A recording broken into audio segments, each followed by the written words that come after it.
I can see this. I see this on the forehead. It's dry. They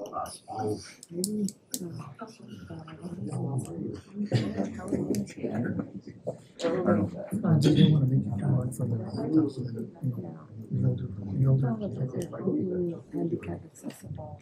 Ready, Cass? Shouldn't be too Welcome, everybody. I'd like to call to order the regular city council meeting of March 18th, 2026 to order. Ms. Cassandra. Mayor David Romero. Councilor Marvin Martinez. Present. Councilor Barbara Casey. Here. Councilor Benito Pacheco. Present. Councilor David Ulivari. Here. Thank you, Mr. Mayor. We do have a quorum. We could have, I know we have in the audience the West Las Vegas wrestling team, so if you guys could lead us in the pledge. Flag. United States of America, and to the republic for which it stands, one nation, under God, indivisible, with liberty and justice for all. Councilman Pacheco, you want to lead us in a moment of silence? Yes, sir. Thank you, Mayor. So let's, we could have a moment of silence for young people that have lost their lives over the last month or so here in Las Vegas, all those that are serving in the overseas on behalf of the United States, all those dealing with the ongoing process in Iran. Just a moment of silence, please.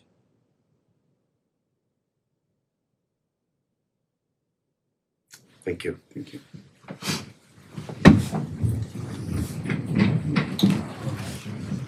Mr. Mayor, approval of the agenda.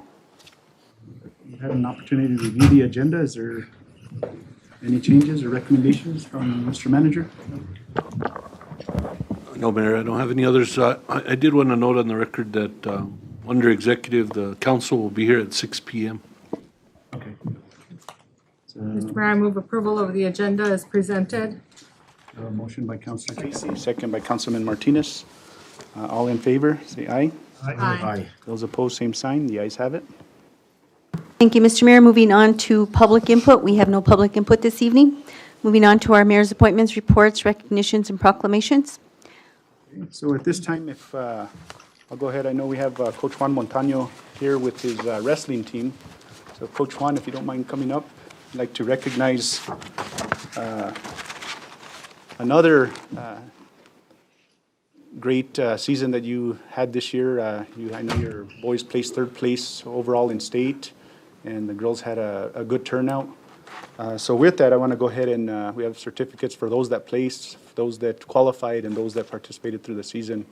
Again, Coach Montano, I know when you took over the program, West Las Vegas had a struggling wrestling program, and you've built it up to where now it's one of the most competitive in the state, considering we're from a smaller district. So thank you for all that you do and you continue to do, and the commitment you have towards these student athletes. So with that, we'll go ahead and call. I don't know if they're out here. I don't see Mr. Rambo Lopez. Oh, yeah, there he is. And he's the 113-pound state champion.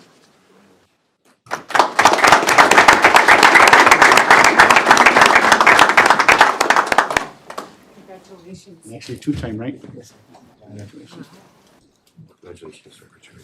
Mr. Corbin Harvey, 175-pound state champion.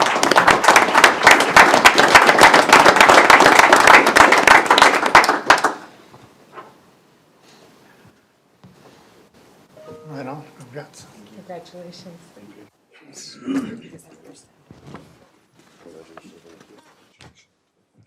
Mr. Vicente Garcia, 190-pound state champion.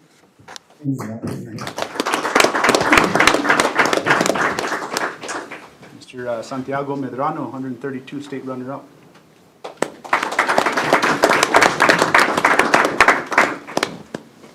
Mr. Jacob Rivera, 165-pound, placed fourth at state.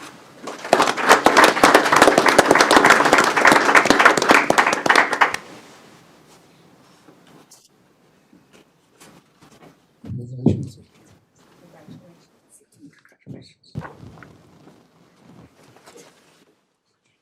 Mr. Antonio Martinez, 106, placed sixth at state.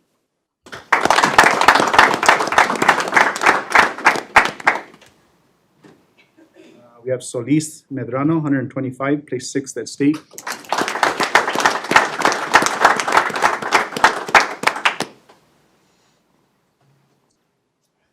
Congratulations. Congratulations.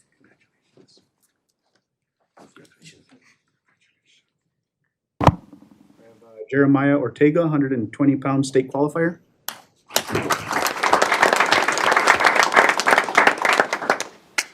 Mr. Toby Ortiz, 126-pound state qualifier.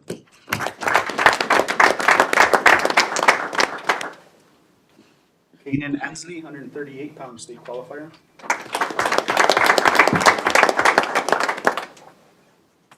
Brianna Garcia, 100-pound state qualifier.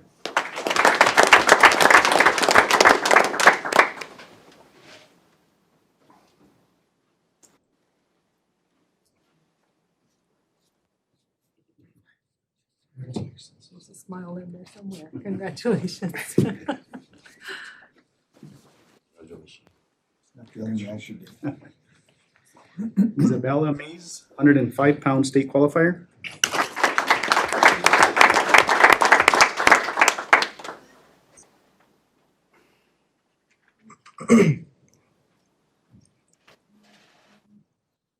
Hi, congratulations. Congratulations.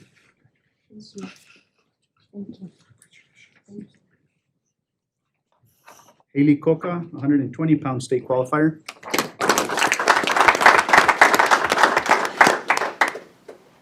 Kylie Lopez, 150-pound.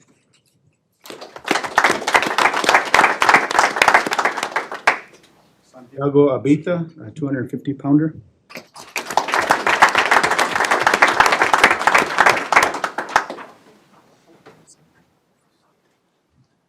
Congratulations.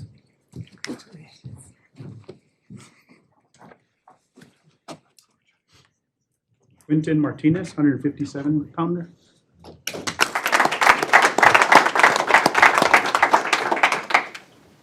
Xavier Moreno, 150-pounder. Lazarus Martinez, 144-pounder.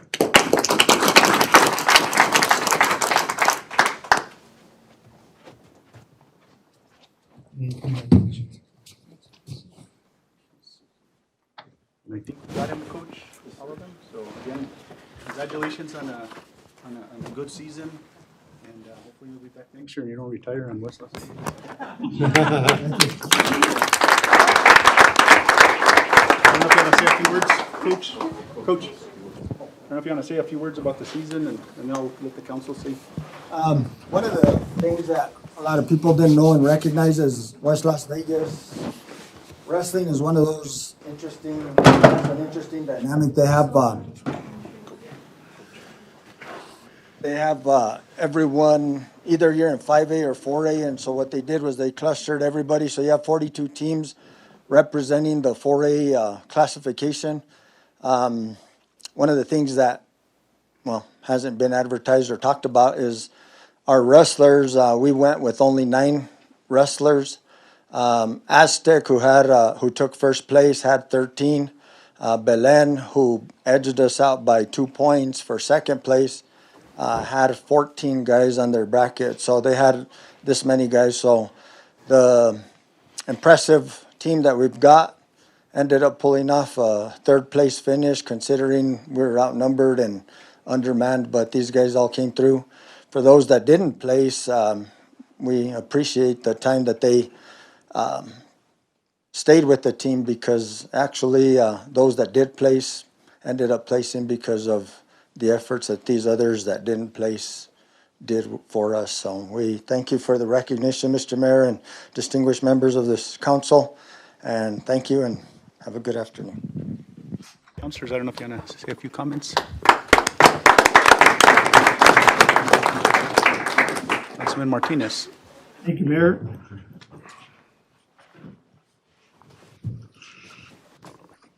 Go ahead.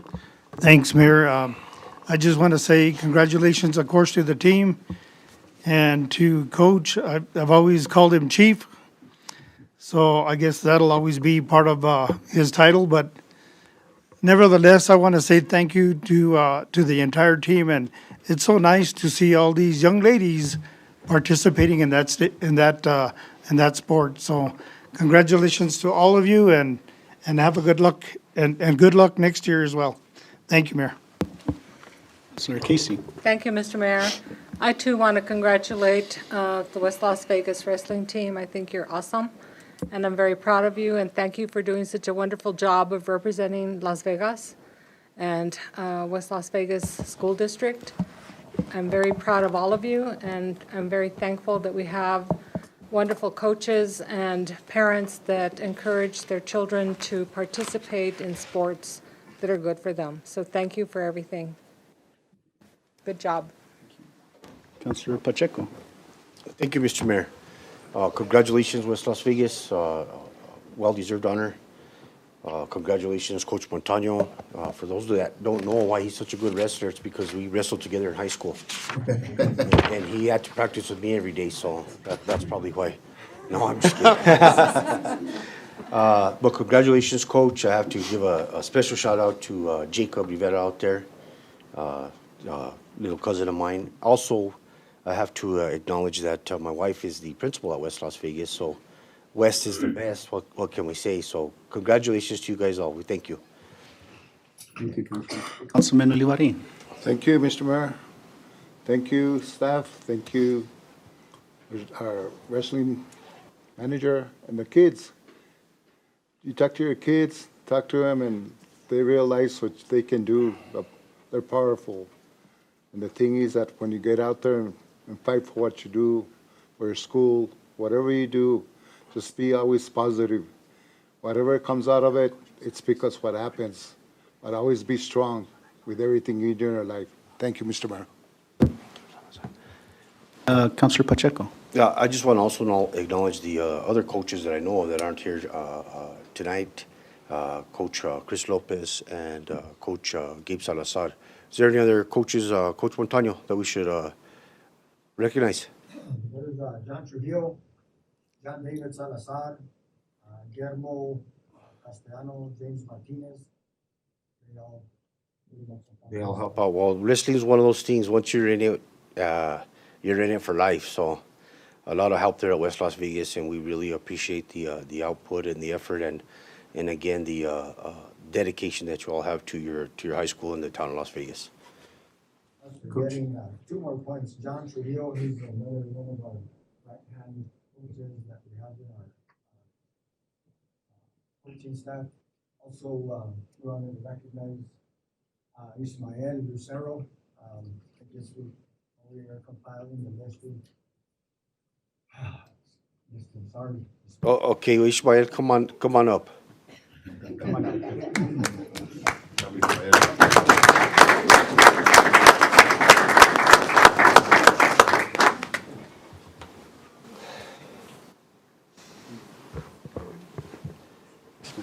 Since you're the last, Mr. Mayor, if I may. Go ahead. We'll give you a few minutes on the mic. Do you have anything you want to say, sir? No?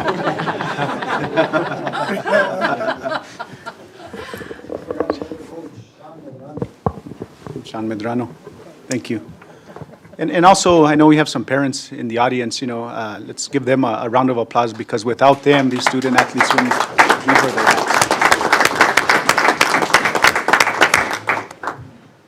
Again, thank you again, for your participation, and also for representing not only West Las Vegas, but the city of Las Vegas in general. So thank you all, and thank you, Coach.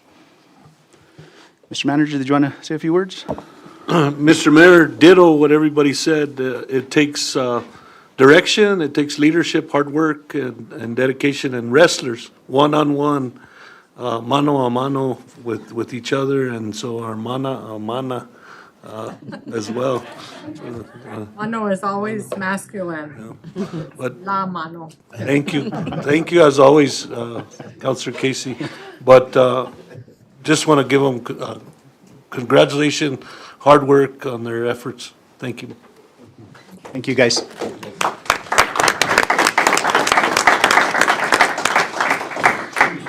Thank you. Now going to the next part of my report. I know we have Mr. Joseph Cruz, and I want to explain what I asked the committee at the time, or suggested to the community development director on that aspect is, as you all know, when we put the events committee together, to be fair all across the board, is we gave a seat to KNMX and one to KFUN, so both radio stations would be acknowledged. We do have an email from Mr. Joseph Baca that he said he couldn't participate, so instead of me trying to select somebody and, maybe showing some type of favoritism one way or another, I asked the committee to go ahead amongst the four that were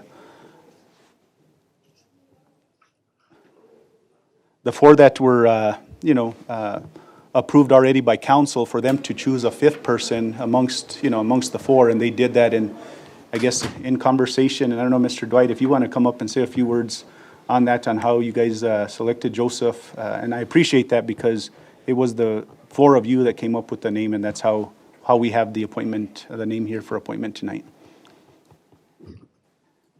Good afternoon, Mayor, members of the council. I'm Dwight Torres. I was appointed chairman of the committee by showing up late to one of the meetings. But yes, we have met like 3-4 times, I believe, and we had asked all the members to come up with a name or two of somebody that they'd like to serve on the committee to fill that vacant seat. We did come up with Joseph's name. He has served on 1 or 2 other committees for the city, and we thought he'd be a good fit for our committee.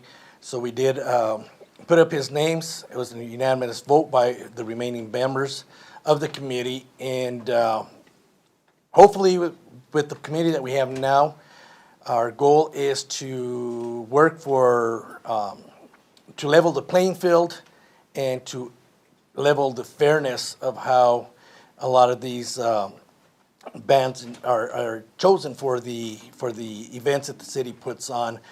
There is a lot of work to be done still.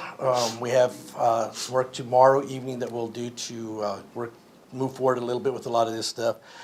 And, I want to thank Amanda. Amanda put together an amazing application that will help with the leveling the playing field for a lot of these bands. These bands work really hard, and they put their time and effort. Las Vegas seems to be a big destination for a lot of these groups. And again, we don't want to leave anybody out, but we want to level the playing field and create a fairness on how this is done and how they're selected, and give everybody the same opportunity to be able to play here in Las Vegas, whether it be for fiestas, Mother's Day, Father's Day, Fridays al Fresco. I think it's important that the more variety we have, the more we're able to do for our community, the more we're able to bring to our community, and bring more. The more bands we're able to attract, the more variety, the more beds and heads that we can get into our motels, hotels, and people that we can get into our restaurants. Thank you, Chairman. I do want to acknowledge, I know we have Ms. Teresa Diaz, and I know we have a presentation, but I just want to acknowledge them. Ms. Teresa Diaz is back there. She's one of the committee members. We have April Matthias, one of the committee members, Dwight, and now, if with your approval, we'll have Mr. Joseph Cruz. So with that, I'll entertain a motion on that appointment, on my recommendation, based off of the committee's recommendation. Mr. Mayor, I move that we approve Joseph Cruz to the Events Committee. A motion by Councilor Casey. Second by Councilman Pacheco. Roll call. Counselor Livari? Yes. Counselor Pacheco? Yes. Counselor Casey? Yes. Counselor Martinez? Yes. Have a motion by Counselor Casey, a second by Counselor Pacheco. Thank you, Mr. Mayor. Motion carries. Congratulations, Mr. Cruz. All right. Thank you, Mr. Mayor. Other than that, I do want to kind of just give a report. The city manager, myself, and Mr. Jimmy Saiz had an opportunity to go to Santa Fe and basically re-engage with the city of Santa Fe. We went for one intention of the water, pertaining to our water situation last year, and just wanted to make sure that we continue that collaboration with the city of Santa Fe, and some other discussion happened. So training opportunities where we could collaborate, public safety issues. So I thought that was important, that, I know my commitment has been making sure that we have those collaborations with neighboring communities. So wanted to report on that. I don't know if you wanted to say a few words, Mr. Manager, on that. Mayor, I think you covered it. I would just highlight the training, public safety oriented work, the chief working with their police department and some other initiatives that they're doing in northern New Mexico connected with state police around drug enforcement. And so we had an invitation to participate in some of those discussions. So Chief's going to get engaged with that, Chief Marquez. And then another discussion connected in two ways to the fire department. They do training associated, ARF training, is that correct? But it's tied around the airport, and it's a very expensive training that usually happens out of state. And so they invited our chief and his team to participate in observing this round.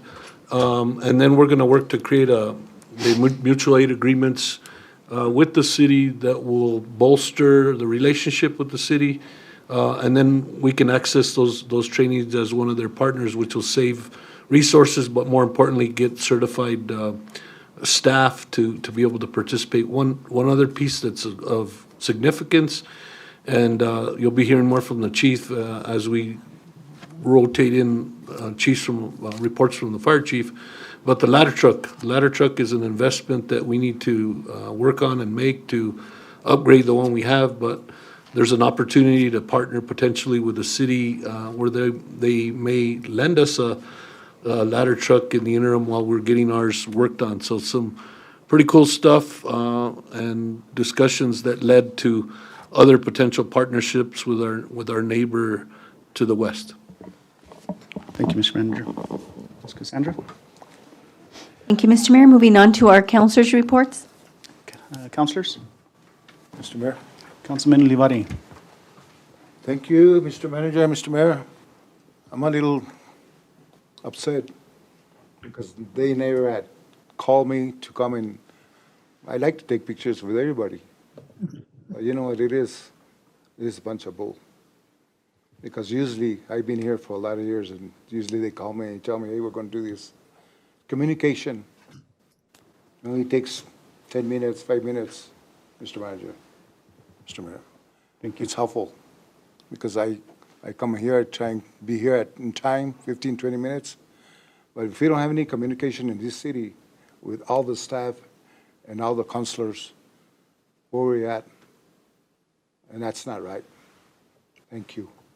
Thank you. Mr. Mayor, I'll take responsibility for improving that communication. I had direct conversations with mayor and council, and so I'll take the responsibility on that. I'll work on that, Councilman Olivari.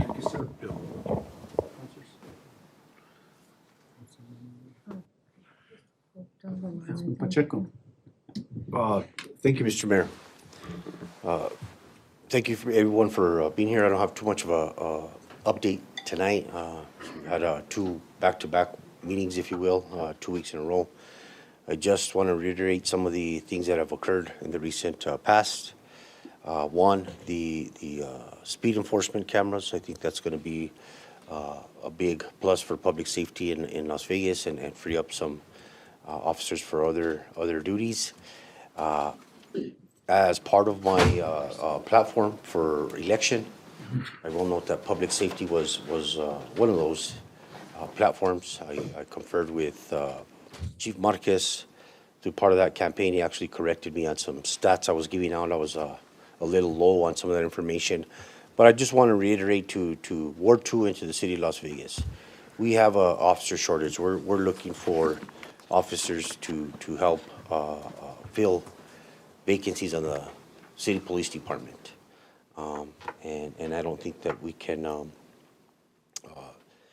be too lax on that. We want some good people, excuse me, good people serving Las Vegas. Reminder to all of the public that we have ongoing review of our ordinances that are in existence. That's continues on.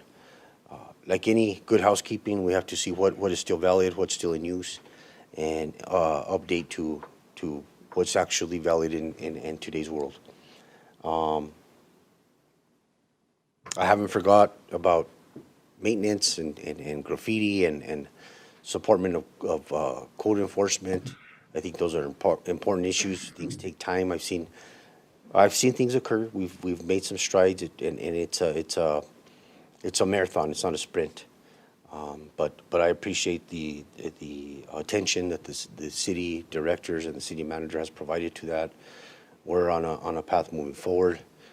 We will be looking at some water matters in this meeting. One of my other goals was to let's resolve our water situation. We've been dealing with this since my entire lifetime, since it started here in the 70s. So I'm looking to find a lasting and long-term permanent solution, still committed to that. And once again, I will be holding public forums in the near future. And I just have to find the location. I think potentially we could use a city properties. Maybe the fire station there on Legion Drive would be a good place within the ward. So that date and time will come out soon. Thank you, Mr. Mayor. Thank you all. Thank you, Councilman Pacheco. Councilor Casey. Thank you, Mr. Mayor. I just have a couple of comments. I have been receiving phone calls, and I've also seen Facebook posts on Samaritan House. And I just want people to know that we care about Samaritan House. We care about the people who are served by Samaritan House. But the city does not own Samaritan House, nor do we run Samaritan House. And so, I'm just saying that so that people understand that we really can't do anything until Samaritan House comes to us and says, we need help, can you help us with such and such? And we have given Samaritan House throughout the years money on a yearly basis to help them provide the services that they provide. However, now that it is closed while they regroup, we don't have anything to do with that. We didn't close it down. We didn't stop providing services because we never did in the first place to begin with. Just wanted to clarify that. The other thing that I want to clarify is that our water is good. And sometimes the documents that you receive in the mail with your utility bill, those are mandatory statements that don't come directly from the city, but from the state entities that monitor the water. Our water is safe. There's nothing wrong with it. And people, see something about, water or whatever, and if you have a baby or if you have an illness, have your doctor check.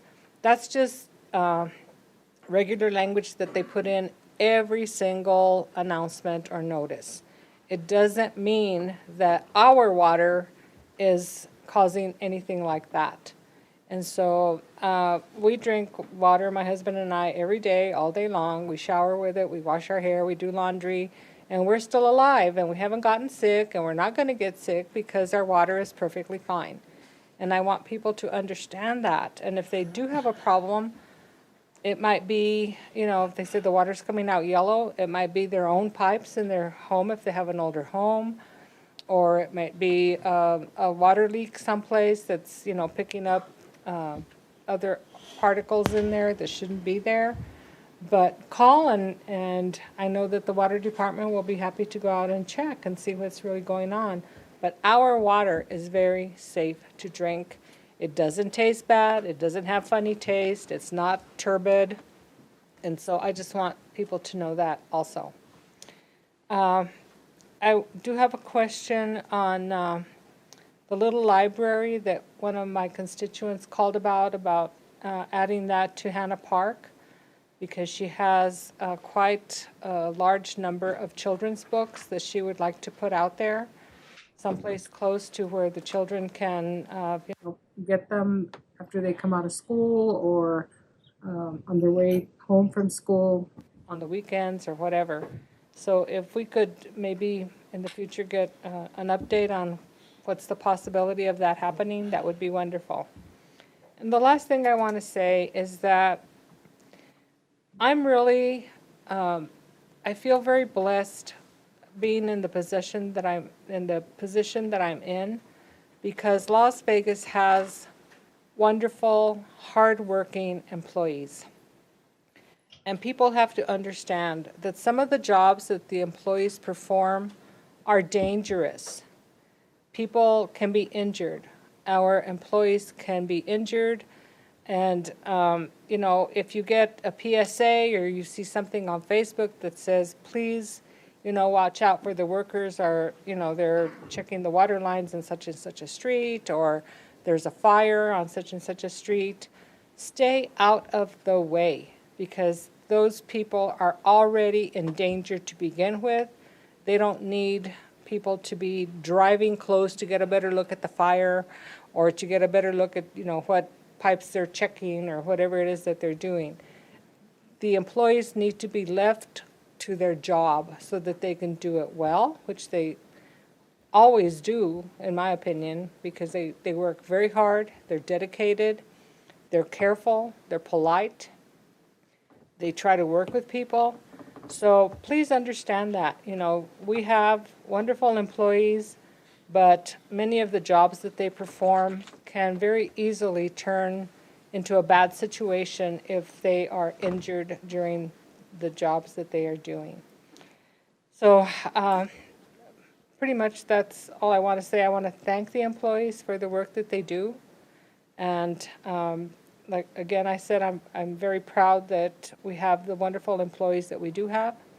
And we have directors that keep everybody in line, and they know what they're doing. And so I'm very proud to be a part of the city of Las Vegas. Thank you. Thank you, Councilor. Councilman Martinez. Mr. Mayor, thank you. I just wanted to mention the many projects that we still have currently in our community.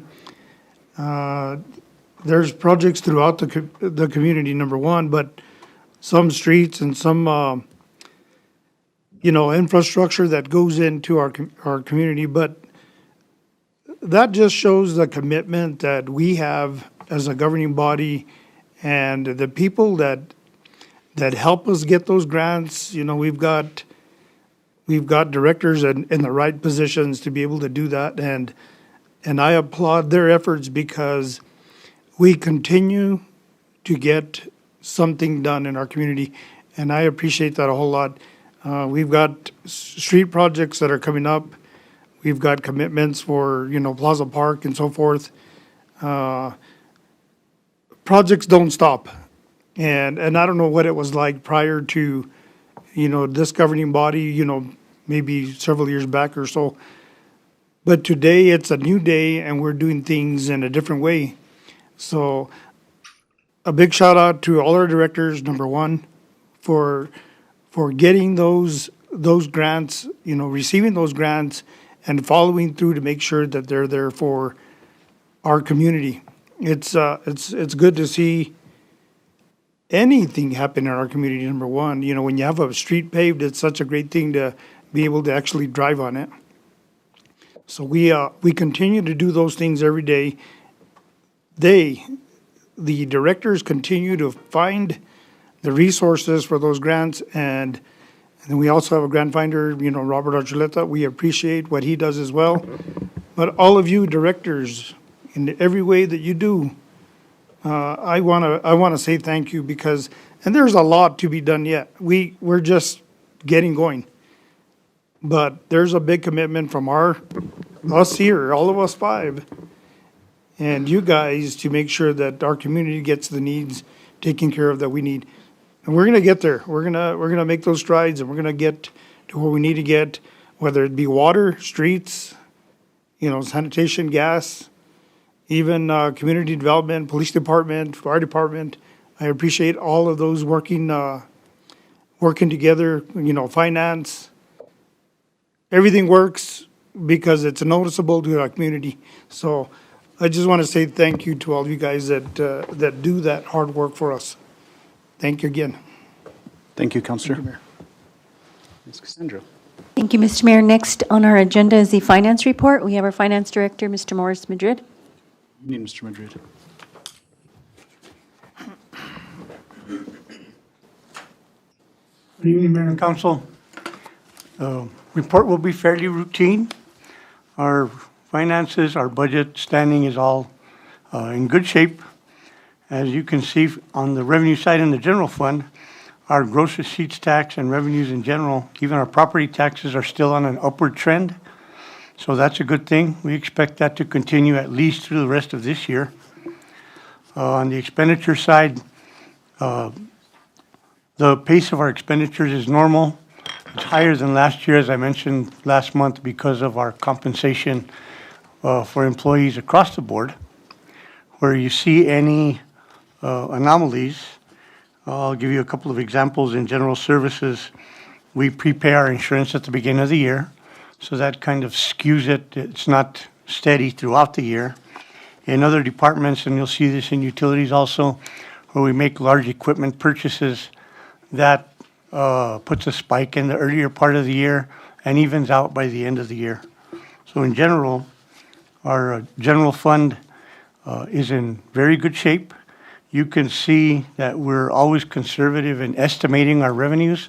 They're coming in above our estimates, as they should. So this is a good picture for the city in the general fund.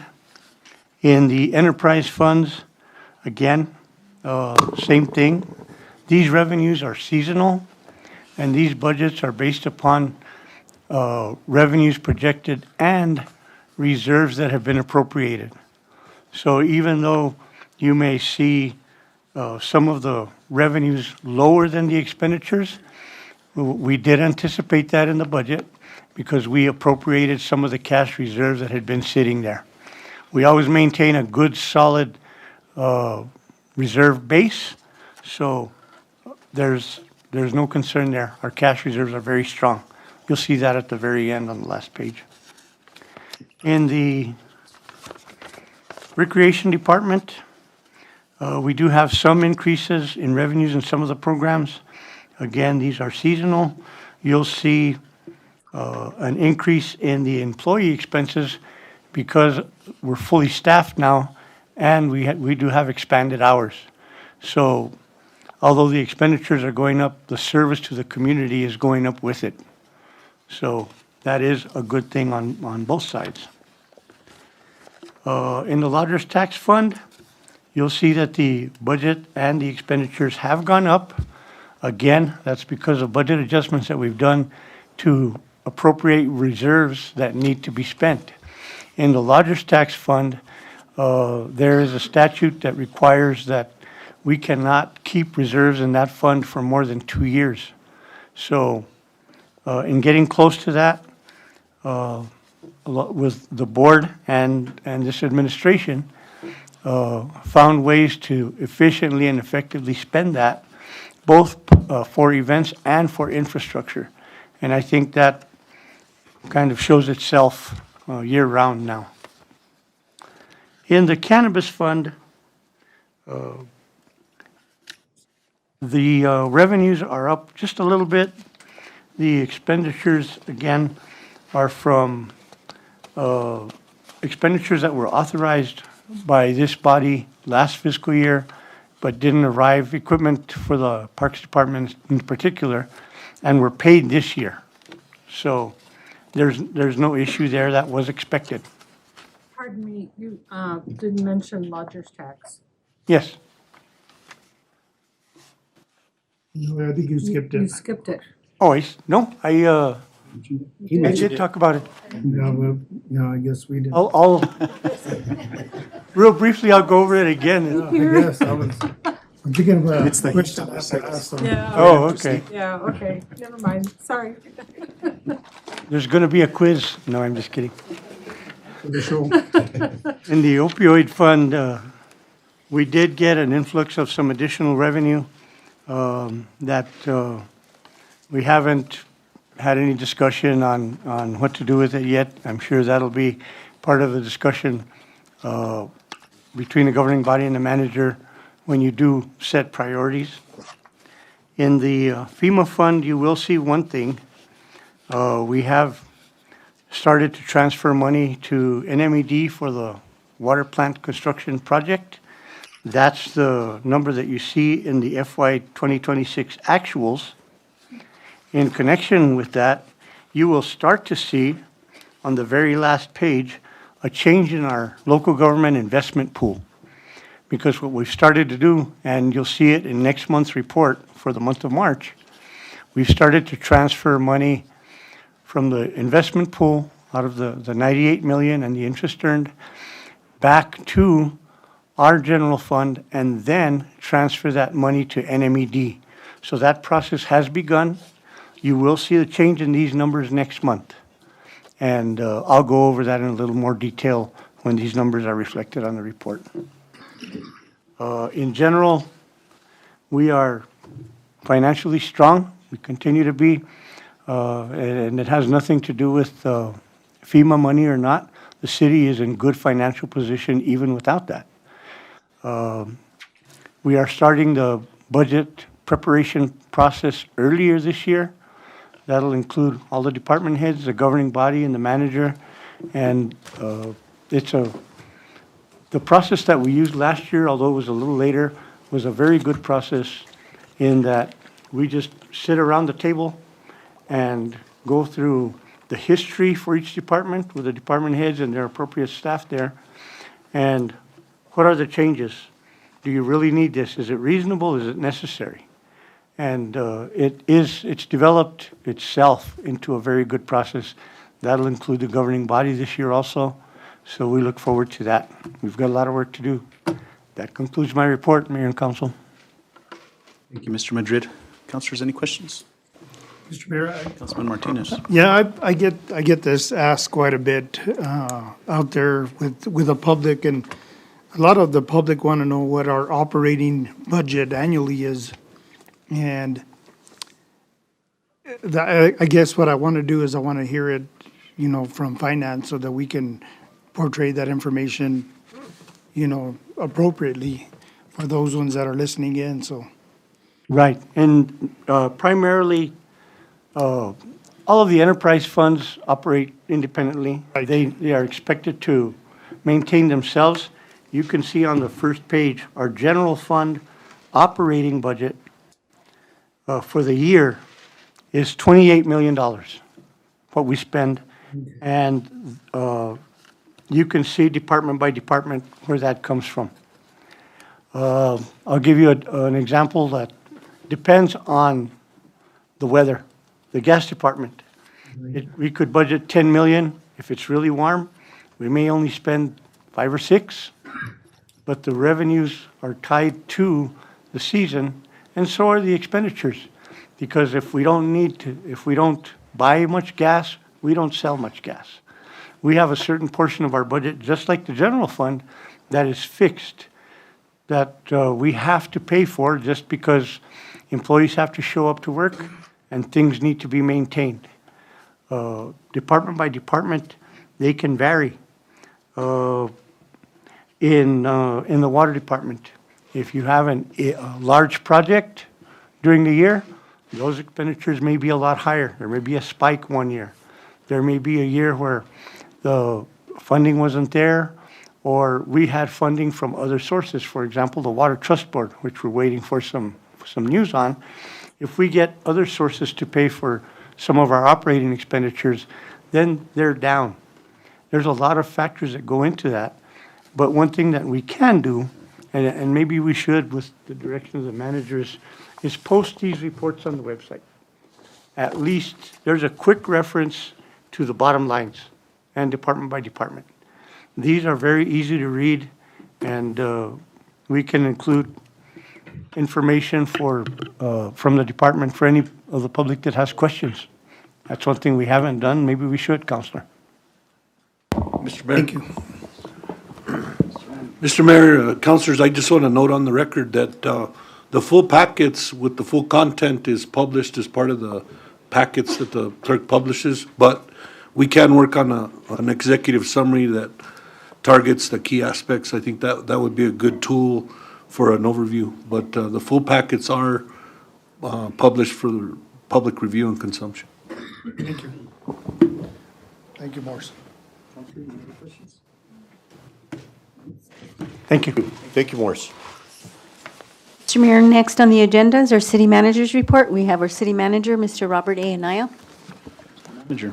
Thank you, Mayor and Council. I'm not going to read my report in the record. I am going to note some key items. I think first and foremost, I want to address a comment that was made by Counselor Casey associated with the Samaritan House and the postings that were made, and just emphasize the point that was made is that we provide resources and in fact restarted resources for the Samaritan House. So we weren't directly involved. I want to restate that on the record. And I would also state that the Samaritan House can still open in their location. There was a note provided to me by our PIO, and I appreciate that, that said that we disallowed that their work to continue. And so for clarity, their work can continue, and we have in fact funded them, and we can bring a summary to the next meeting to provide a recap of the investments that the city's made within the Samaritan House, and we'll do that.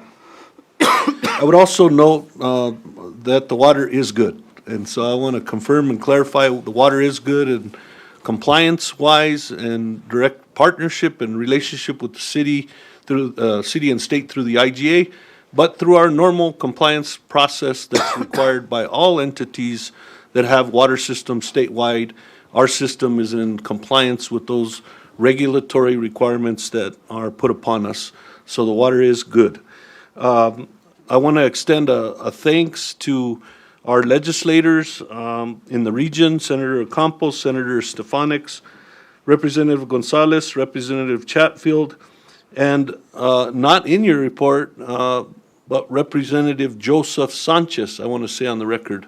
These regional legislators had open doors and supported all staff, but I also want to note that many of the leadership and other legislators statewide supported the initiatives of the city of Las Vegas and our efforts. And so we have partial information on funding.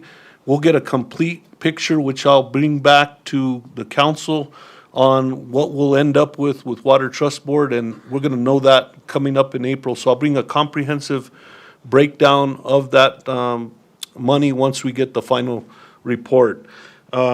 We've continued our process of communication and outreach with our whole staff on a regular basis to pursue that higher level of excellence and to remind staff of all of our collective responsibilities, mine included, to help uphold the highest levels of professionalism and work ethic. We're continually working on expanding and improving communications. That's noted in the packet.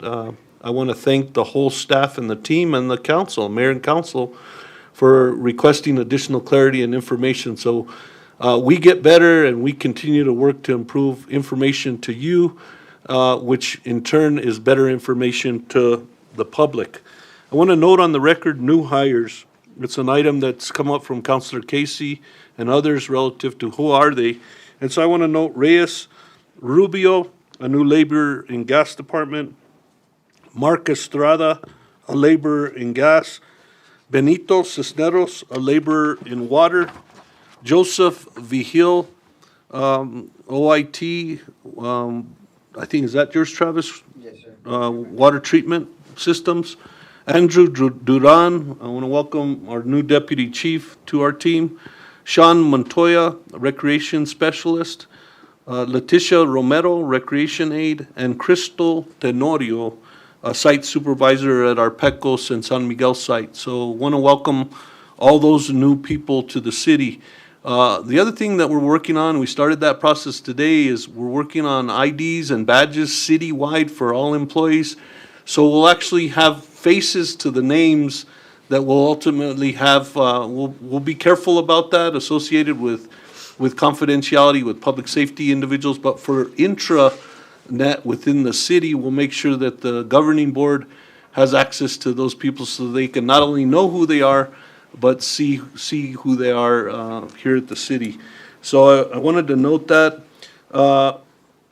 I want to note the partnerships meeting that was previously noted with NMDOT. Councilor Martinez and Councilor Casey joined us in an ongoing discussion.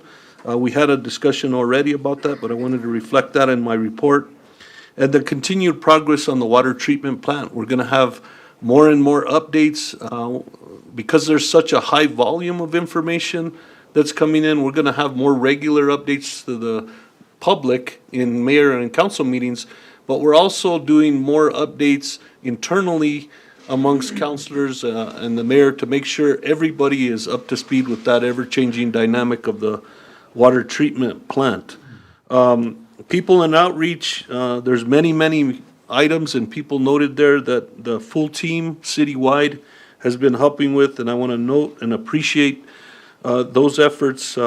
Finance Authority, Municipal League, Alta Vista Hospital, Highlands, Luna, Clean and Beautiful Grant, Amtrak, Senior Day at the Roundhouse, Healthy Communities, and many more. Those are all reflected in my report and can be accessed and read, and so that's a credit to mayor and council and the full departments and their teams. Public information and transparency, always an ongoing thing that we're working on. The last thing I would note is I've now, because we're having such good movement with the water treatment plant, had an opportunity to spend much more time with individual staff members, directors on a regular basis, and get to know those individuals day in and day out. You noted it, Councilor Casey, and I'll say the same thank you to directors and to each and every one of the 260-plus employees that we have at the city. Sometimes bad things happen, and I want to note that we want to do everything we can to support our teams, the safety of each individual that comes through so that we can all go home to our families. But that's all I have, Mayor, Council. I would stand for any specific questions. One other note I wanted to make, I did have one piece of information that should have been in the packet that was my responsibility on one of the items coming forth on the Sulzer Group contract. I've provided that to council as an additional piece of information you needed. And so we'll continue to be more methodical, myself included, to make sure I'm held to the same accountability and standard as I'm expecting from my respective departments and directors here in this room. And so I'd stand for any questions that you have, Mayor and Council. Thank you. Councilors, any questions for your manager? No? Councilman Pacheco. Thank you, Mr. Mayor. Thank you, Mr. Manager. I just have a recommendation for the report. We do have quite a bit of, well, we have a few large projects, such as the water plant project, with specific dates and timelines. I think maybe within the manager's report, it would be helpful for some of those larger projects if we had an update on schedule, running ahead of time, just an update on some of those larger projects that we're seeing in terms of some of the funds we're spending, the water plant, maybe some of the road projects. But that's all I have. Thank you for the information. Thank you. Councilman Olivari. Thank you, Mr. Manager, Mr. Mayor. Mr. Manager, I know that around the city, there's curbs that have been really erosion, and I've been talking to some of you guys about what's going on, but we're looking at streets that are a mile long, 2 miles long, and to take care of that, Mr. Manager, or if it's erosion on your sidewalks or something, that's part of the city that we have to do. And it's not because all of us are related here on this little town, and there's streets that are really bad, and I think our director or somebody's got to start looking at that, because we're doing a good job on our potholes. But there's other streets that need to get done, and not only my ward, but the rest of the wards. I would like for you to start looking at that, sir. Thank you. Thank you, Councilor. Mr. Mayor. Councilman Martinez. Mr. Mayor, Mr. Manager, I just wanted to note that I had an individual that came to me and talked to me about a position that she had been applied for, I guess I should say it like that. She applied for a position, but she had never received anything either in writing or verbally that she did or did not get that position.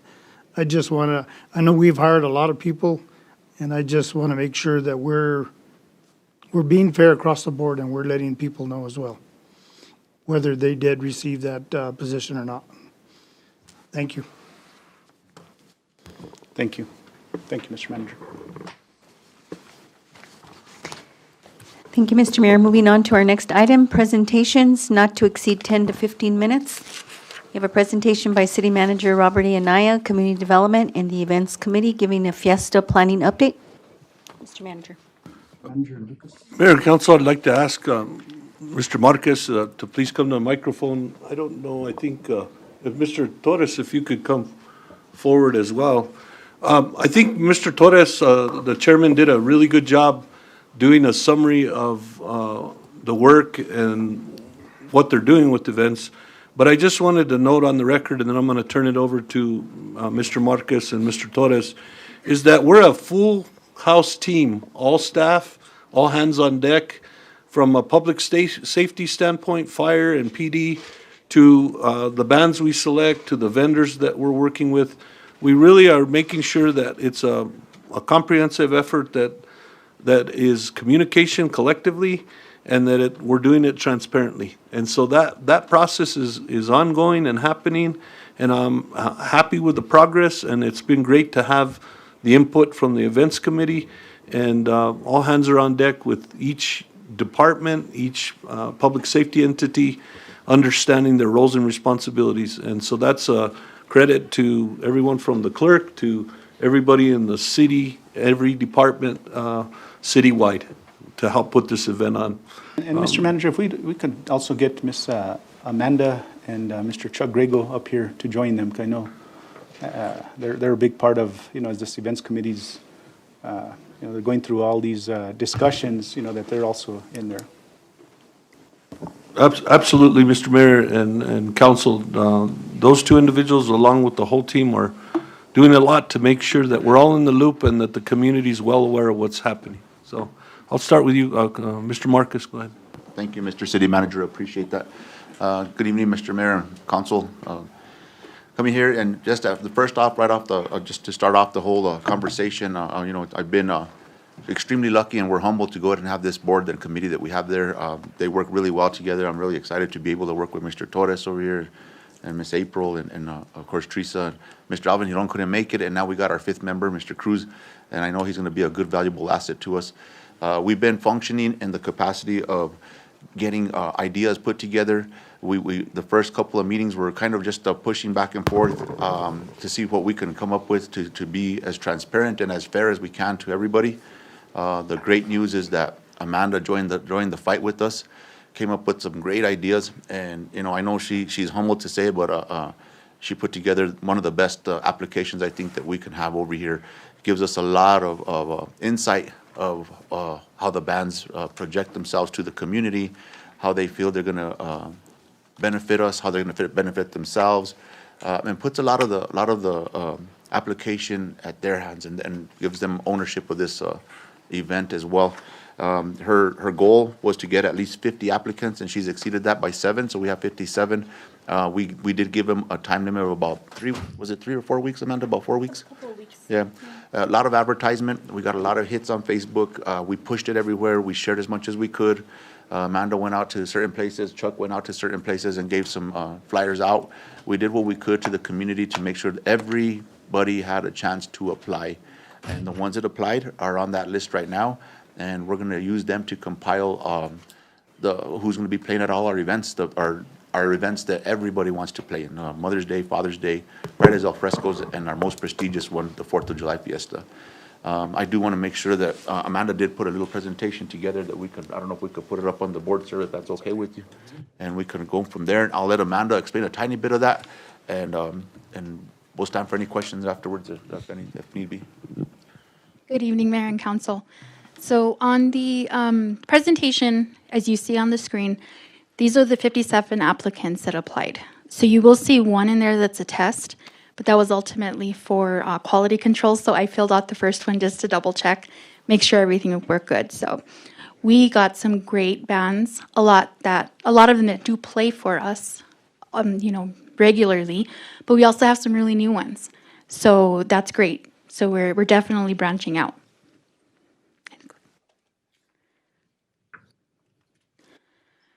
So the great thing about this application is it was able to calculate some data for us. So data that would be presented for you guys, for the public, so they kind of have an idea of the different music, the different genres that we were looking at, as well as who have applied. So this next slide, it tells you a little bit about why do you want to play at these city events? It's what was asked in that application. So we gave them a few standard options to pick, which were the top 6. And then they had a section where they could write in any kind of additional comments. So primarily the biggest reason is for the community. They love our community. Tradition. They also talked about venue, event planning, and for staff. So primarily it's because of our community that people want to play here. We also gave them the option to apply for multiple events, so they didn't have to do it every single time. So we gave them multiple options. Majority of them, of course, wanted to play for the fiestas, but a lot of them did want to be added to others as well. The entertainment genre. So this was really interesting to see what people are playing, what they want to present, and so we could have more of a variety. So of course, New Mexico Spanish was the highest. Country, rock, Latin, mariachi, salsa, and it just kind of went on from there. So that was pretty cool to see.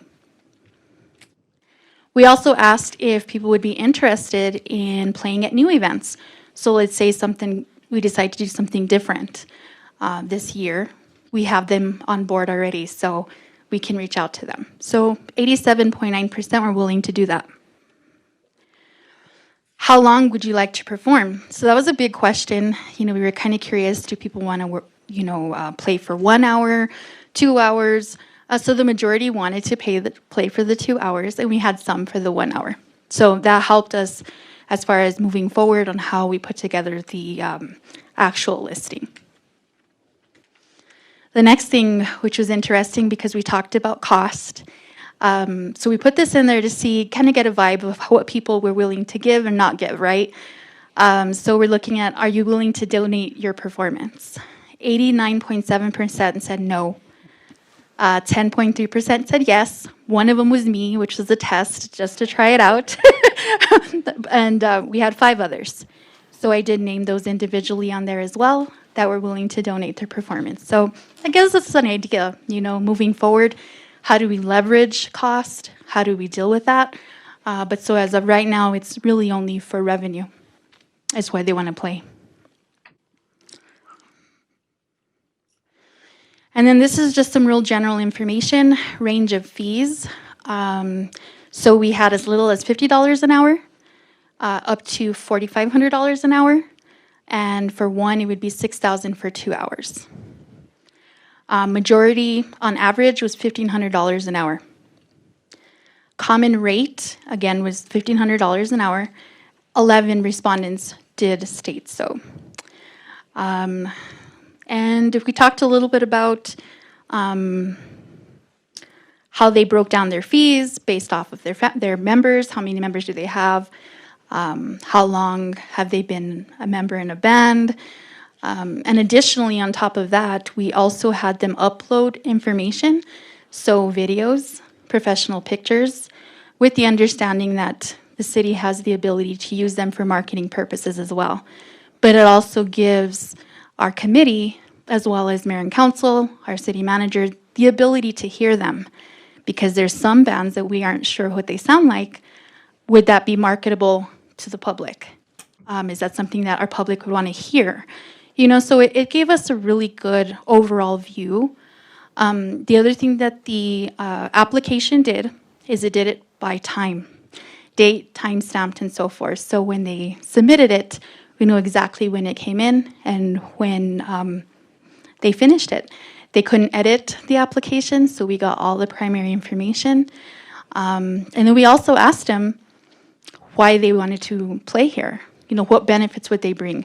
So a lot of them were heads in beds, or they were very high functioning bands, a lot of motivation, they love the people. So we gave them a little bit of movement to own that application and sell themselves, market themselves to us. Thank you, Amanda. Thank you, Amanda. I want to note, too, that Amanda's also using this application to process our vendors as well. so we get a lot of information out of them, and we're trying to compile everything we possibly can so we could go ahead and come back to council, and of course, our city manager, and go over what we're learning from what they're wanting and what they're willing to provide. We're also doing this application for our reinas. We really want to push on that one, and we want to get, a big amount of applicants for that. So I know Amanda has another very ambitious number there, and I'm not going to reveal it to right now because I know she'll get mad at me, but but we're looking at some good numbers, and she's got an application that's going to be kind of specific to them, so we could try to get them out here. We do have plans on going and getting out to the local high schools and other places that we can reach out to these young ladies and let them know how valuable the tradition is of La Reina here in the city of Las Vegas. So again, this committee helps us with all those little intricate pieces that make our fiestas and our events the best events there is in New Mexico. And we're going to continue doing that. This year we have some hardships that we're going to be dealing with when the Plaza Park does start to get remodeled, which is a big bonus for us. But we do have a meeting to go ahead and discuss what parks we're going to use other than the plaza, that we can have our Fridays al frescos when that construction begins. I don't know if Mr. Torres has anything to add to this at all, but if you want to, Mr. Dwight. Mayor and council, like Lucas said, I think we're on the right direction. I think that, I want to thank Amanda for the hard work that she did on that application, because it does give us a good idea, good guidance of what the entertainers are looking for out there, and why they want to come here, and how we can get them to help us bring beds and heads here to Las Vegas. And I think it's really important that right now I think we're on the right track. I think we have the right committee members that can help us work on this. Like I said, I think right now the goal is, the costs were all over the place, and I think right now we're in a good environment where we can say, here's what we're going to pay, here's what you're going to do, here's what you're going to get per hour, whether you have 1 member, 12 members, whatever. And, and in being able to talk to some of the headliners and showing them the fairness that we're trying to do, I think we're able to get some of them to come back and participate with the figures that we had for them, to work with us. And I think that's a plus, not only for the committee, but it's a plus for the city of Las Vegas and for those that come to Las Vegas. We have a lot of people that save 4th of July for their annual vacation. And we want to do the best we can, but we have to, again, level the playing field. We have to be fair with each and every one, whether you're newcomers, old-timers, whatever the case may be. I think that fairness is really important, and I think that's where our main focus is right now. And with the work that Amanda has done, the data that she's pulled together, that'll help us with the transparency in going forward to all the bands out there. This is how it became, here's where the information came from, and here's how we're going to move forward. And I think we're on the right track now. Mayor and Council, again, I want to thank Chuck Grego too. He puts all these meetings together for us and gets everything in order. He works all day long on these things, trying to make sure he puts everything in order in the area that they're supposed to be in. And then he brings them to me, and I make him do it over because I didn't think that something was right. So then he's there again, but he deals with me and he puts up with me. So I appreciate Chuck Grego for being out there and working the way he's doing. And the transparency is visible. It's there. We're very fortunate that this committee was put together.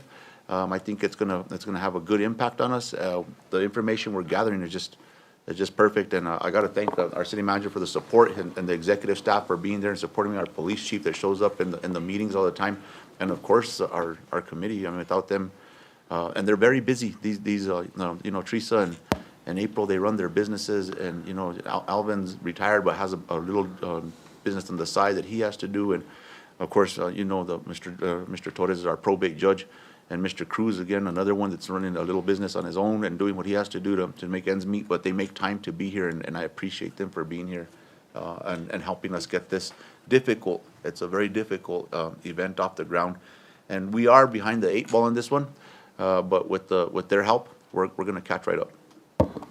Mr. Mayor, and to add to that, I just want to comment. I know becoming mayor 2 years ago and the frustrations through my first 2 fiestas and all I would say the knives and daggers that were thrown towards Chuck's way, this was a way to alleviate that and bring fairness and transparency across the board, right? I mean, I saw the list, and there's some names that didn't even apply. And I just want to also note that in this application process, if they couldn't do it online, they came in, you helped them fill them out, just to get the data, right? So they manually filled them out, you put the data in, you sent out emails, so no one can honestly say that they didn't know anything about it. Those that played in the past were given ample opportunity, or they were, brought awareness as to the application process. So if they didn't put in, again, and that's usually what happens, right? Nobody says anything until about June, mid-June, and say, oh, well, nobody called me. Well, if you want to play for us, you should be calling us, not the other way around, right? And this is, I think it turns back everything now, giving some responsibility to the bands, right? If you want to play, well, you make the effort. Like, staff don't have don't have the time to be calling everybody, and then, oh, shoot, I forgot to call so-and-so. Now, it puts the responsibility on the band members, on the vendors, et cetera, right? And then now, having these committee members, and again, this was, as I put this committee together, and I, kind of asked each one of you, now we have representatives that are in the plaza area. So, if shutdowns happen, they're going to have an opportunity to say something. There's representation from that downtown area. They'll have a voice. So, this was a fair and balanced, and, again, having both radio stations, giving them the opportunity. Unfortunately, one couldn't, but it was up to the four to pick the fifth. So I think that in all fairness, we did a pretty awesome job in making this fair and balanced and transparency as we move forward. And Chuck, hopefully you and I don't have any daggers in our backs, and city manager and all the responsibility that we never called or we didn't do anything. And so I think there's more backs for daggers and knives to be thrown at, because more individuals, as you said, and not only the committee, now you have executive staff also involved in it, so there's a lot more responsibility laid out all over. So I don't know, Mr. Manager, if you kind of probably added what you were going to say. Mayor, I'm not going to add much more daggers on cue. Mr. Griego did an exceptional job for decades, right? Working internally with team members, public safety, police, PD, all the other components. So there was some pinch points, and I think that's what you highlighted, and what we've been able to mitigate with some more transparency with Amanda and the rest of the team. But Mr. Griego is the one person that's there from the beginning to the end. And so he's the first one there and the last one to leave. And so we're all together. We'll take the hits if they come, but I think we have a good process that's been transparent to avoid that as best we can. Thank you, Mayor, Council. Oh, Mayor, I did have one more. So I want to just say again on the record, that one response of donating your performance, I just give a shout out to those individuals. Those bands, a couple of those individuals have been around a long time and done awesome things statewide. And so Lumbre del Sol, Joe Amber, Cristina Gomez y Los Cuates, Northern Revolution, and Romelo, and The Vibe. Did I get that right? I just wanted to say that on the record. Pretty cool that they did that. Maybe there's something extra we can figure out for them. Thank you, Mayor. That's all you have. Livari. Thank you, Mr. Manager. Thank you, staff. Restrooms. Are you guys planning to put the restrooms in the same place?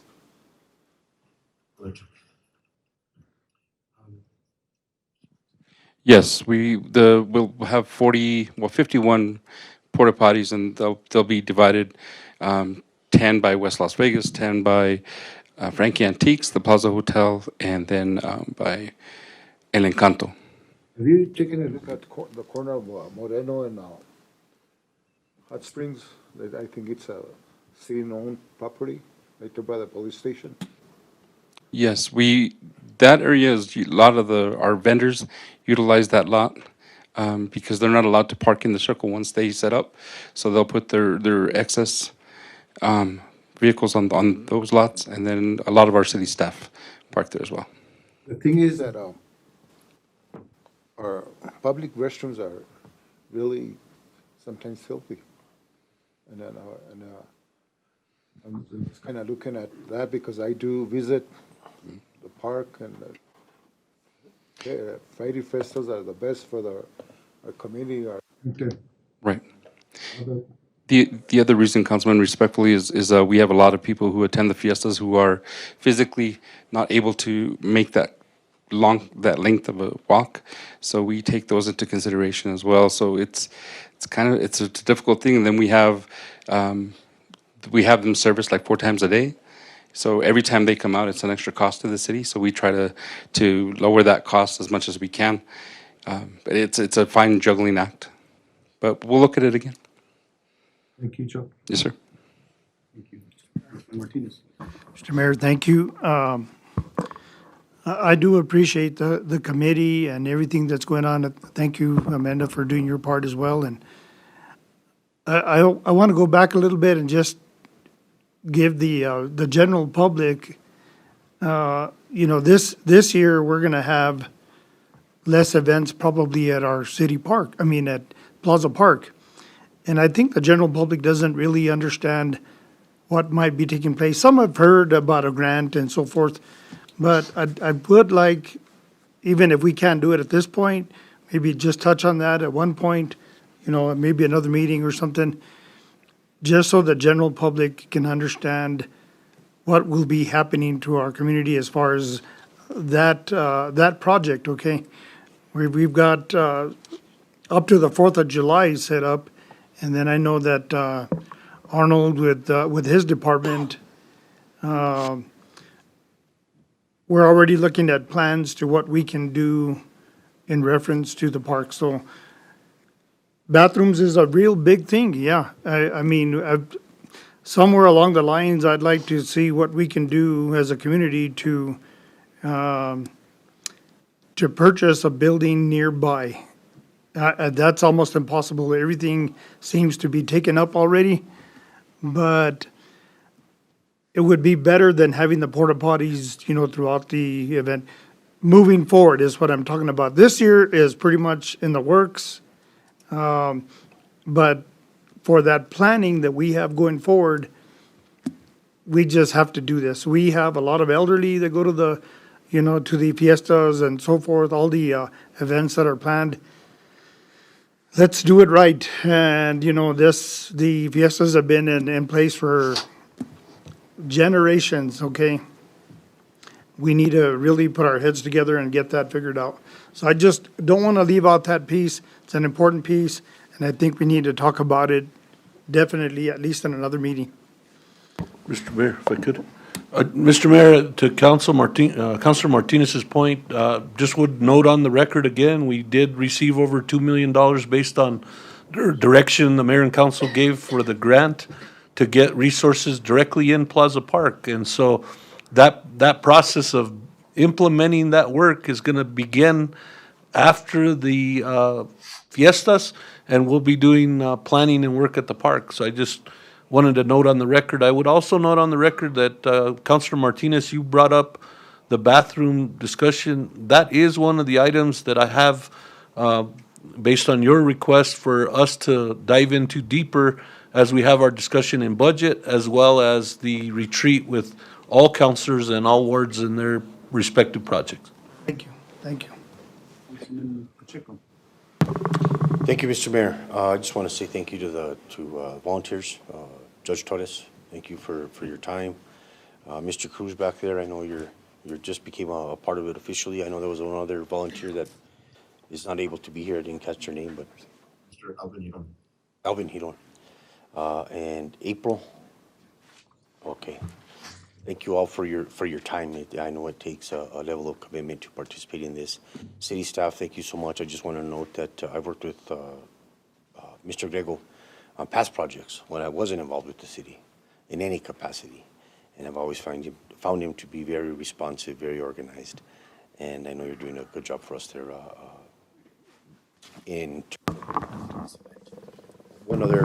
The question I have is the $1 million question. So how many of the 57 bands get selected to play at the fiesta? So we can go from anywhere from 41 to 44 concerts in 4 days. We've done as much as 44. If a lot of the bands, thanks to to the work that Amanda has done, a lot of the bands are willing to play for more hours, so that can go to 41 concerts in 4 days.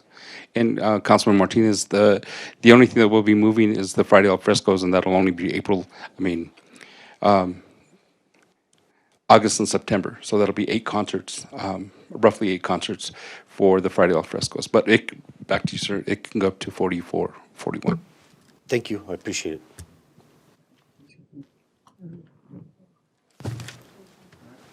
Mayor and Council, just to touch on what City Manager said about our other staff, I mean, we still include them on not the weekly meetings, but we do have monthly meetings with them in regards to the event. Of course, we have our police chief and our fire chief that help us tremendously with safety and traffic control issues. Mr. Arnold Lopez, his crew stays with us with Chuck from the start to the finish, and of course my brother David has his solid waste guys. Those guys are always overlooked and overseen, but they're probably the most important part of our fiestas, and they've always been. So I always tip my hat to the solid waste guys out there working hard.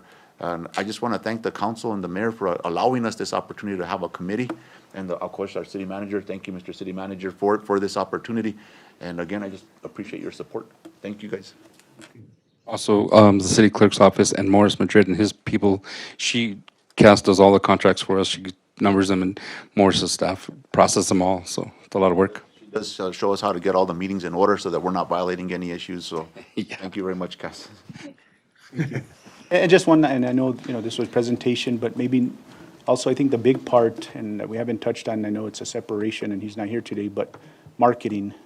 If we could maybe get a marketing plan on, the fiestas alone and how we're going to promote it, and yeah. We're working with Miss Amanda, and she's doing a lot of things that's within her realms, but out of her realm as well. So she really helps us. I mean, she'll come in there, she calls a meeting, and we can sit down at that table, and we rack our brains, and she comes up with some really good ideas. The best thing I like about when Amanda and Chuck work together, and they work together very well, is they get the job done. They get out there and they do knocking and talking with people. They're talking to everybody. They're getting on social media a lot, and the ideas that they come up with have been functioning and working. So I'm very grateful to them and very proud of them. We also have a marketing person, and Sunny 505, I guess, is. Yeah, Sunny 505 will put it out there too on their website. As a matter of fact, me and Chuck had a meeting with them yesterday, so they're going to start doing some photo shoots and stuff, and getting our older photos and getting ready for our fiestas. Yeah, I've been meeting with Dita. We've been talking daily. As well as Amanda, we talk daily. Mayor and Council. So additionally, what we'll be doing, and hopefully by the end of the week, if not early next week, we will put out an annual calendar of all of our events. So from, starting primarily, I think, with Mother's Day down to the end of the year. That was one concern by constituents as well as business owners. So I want to make sure that we get that out there. The two things we're just waiting on official dates. Ultimately, it's going to be the pageant, because there will be a pageant. That's the goal. We're going to do a lot of marketing to make sure that we have multiple individuals that apply, as well as we are looking at possibly doing the fishing derby. So that's going to require a phone call back from Game and Fish, so we can determine what the process would be, if that is feasible, and if it is, then we're going to try our very best to add that into the mix. So hopefully, once that is all done, we can get that out. Goes to Sunny 505, Thomas as well, and they'll take care of it on the Visit Las Vegas, New Mexico webpage, and then I will add it to our government page and continue the marketing. So the goal is to be able to market all of our bands as well. So give them that kind of, that they're proud to play for us. So moving forward, we may not have just 57. Let's aim for 100 next year. Really be able to pick who works best for us. So give ourselves that option to really make it grow. Mr. Adrian Alaman are new to our department, but he's been working with me, and we were able to reach out to Game and Fish and to talk about the fishing derby. Part of our program is that we did last year is on the Fiesta Guide, we have all our events listed on the Fiesta Guide. So it's something that the people can keep throughout the year, because it doesn't only have the information for fiestas, it goes through all our events. So there's a schedule of everything that we're going to be doing for that year. And I know Ms. June's out back there, but she did a great job last year with our seniors participating, so hopefully we're still doing that. Thank you, June. Thank you. One And that's last it? thing I want to just say, Mayor, is just to the public and to everybody listening to us and watching us tonight, these are free concerts for you to come and enjoy, put on by the city of Las Vegas and our lodgers tax. This is for them, this is for our community, and we invite everybody to come and invite all your families and friends, and that's, thank you again, Mayor and Council and Thank City you, Manager. guys.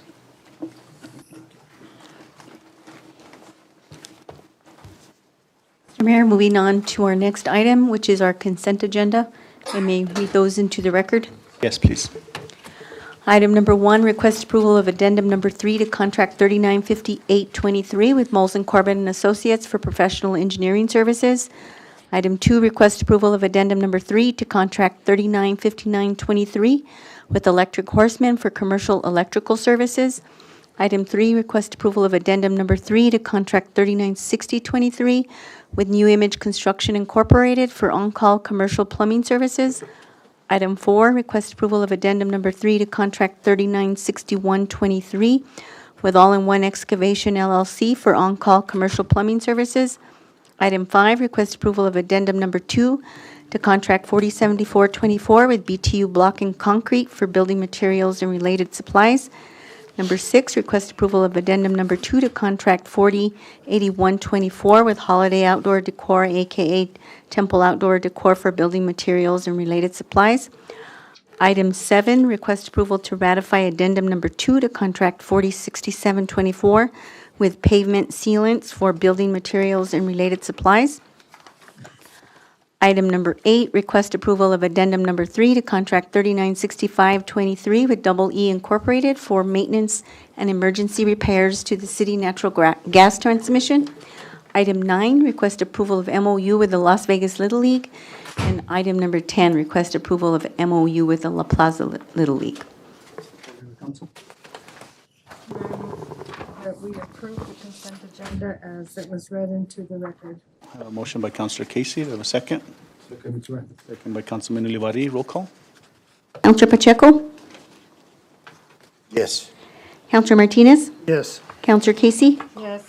Counselor Olivari? Yes. Have a motion by Counselor Casey, a second by Counselor Olivari. Thank you, Mr. Mayor. Motion carries. Chico, you wanted to say something?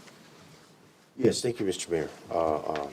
I'd just like to make a request. First off, again, thank you, Mr. Manager, thank you, directors, for the updated way that we receive the information with which to make our decision on these contract extensions. As I've stated earlier in past meetings, one of the things I would like to look at moving forward, in addition to this, are our professional contracts.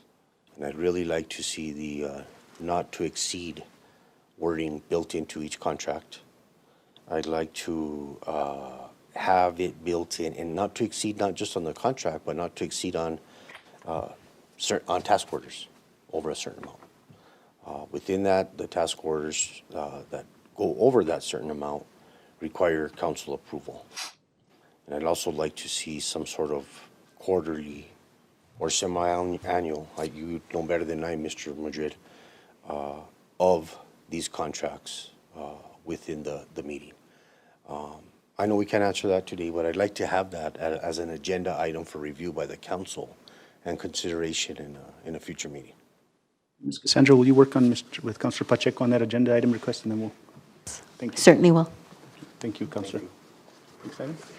Thank you, Mr. Mayor. Moving on to our business items. Our first item is request approval of the City of Las Vegas Lodgers Tax Board's recommendation for funding City of Las Vegas Mother's Day concert in the amount of $19,907.29. We have our Community Development, Parks and Rec Director, Mr. Lucas Marquez. Councilors, you guys have had an opportunity to review it. This is pretty much routine. What's the pleasure of the council? Questions or? I make a motion to approve. A motion by Councilor Pacheco, a second by Councilor Martinez. Any discussion? Seeing none, roll call. Counselor Casey? Yes. Counselor Olivari? Yes. Counselor Martinez? Yes. Counselor Pacheco? Yes. I have a motion by Counselor Pacheco, a second by Counselor Martinez. Thank you, Mr. Mayor. Motion carries.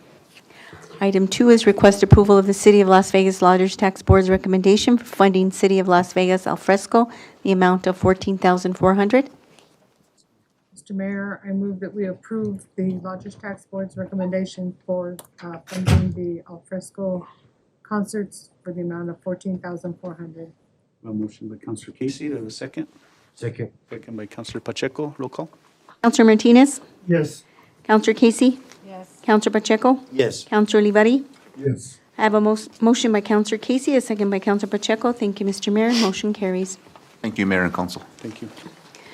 Moving on to item number 3, request approval of resolution number 2614 to apply for and assuring matching funds, the amount of $197,644.22 for the 2027 fiscal year transportation project fund. We have our Public Works Director, Mr. Arnold Lopez. You got an opportunity to review it. Any questions? Or a presentation? I make a motion to approve. If you have any comments or information you'd just like to share real quickly, I'm happy to. Motion real quick, a motion by Counselor Pacheco, second by Counselor Casey. Go ahead, Mr. Arnold, I don't know if you want to say a few things. Okay, good evening, Mayor and Council. So this project is a shovel-ready project. NMDOT, we were only going to submit one project for consideration, but they recommended that we select a second project.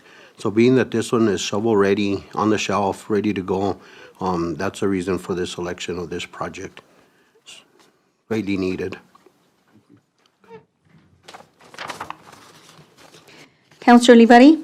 Yes. Counselor Casey? Yes. Counselor Pacheco? Yes. Counselor Martinez? Yes. I have a motion by Counselor Pacheco, a second by Counselor Casey. Thank you, Mr. Mayor. Motion carries. Moving on to our next item is discussion and possible direction to identify funding for proposed road improvements on Sixth Street from Douglas Avenue to Grand Avenue. The cost estimates range from $189,560.66 to $460,490.22. Mr. Lopez? Again, Mayor and Council, thank you. I come today respectfully to request additional funding for this particular project.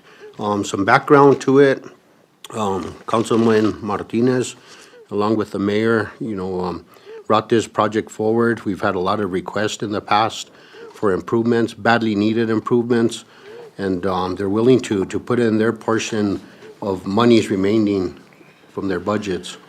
Unfortunately, we can do a minor improvement with that money, but in my opinion, it would be just a Band-Aid, and it would be a waste of money.